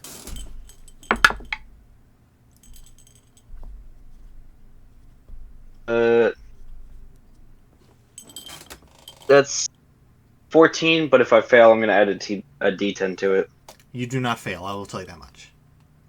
Okay. You get the fact that when you guys split off and go, the Kenku get confused, and you see most of them are following following Sobek and Nen, and there are some following you, but you duck into an alley and lose them. Make my way. Making my way downtown, walking fast. Homebound. Da-na-na-na-na-na. No. You arrive. You enter the slums, and it lives up to its name. It's squalor. There are people dying in the streets. There are people, eating garbage. Like, it's just not a good place. But you eventually hit the location of Zeb's meeting point. And as you enter this, basically a shack, you enter through the door, and you see Zeb sitting on what can only be the remnants of a bed, sitting there just tapping his feet, anxiously waiting. And when he sees you, you see he breathes a sigh of relief. He's like, okay, let's get this done. And that is where we'll end it for tonight. Okay.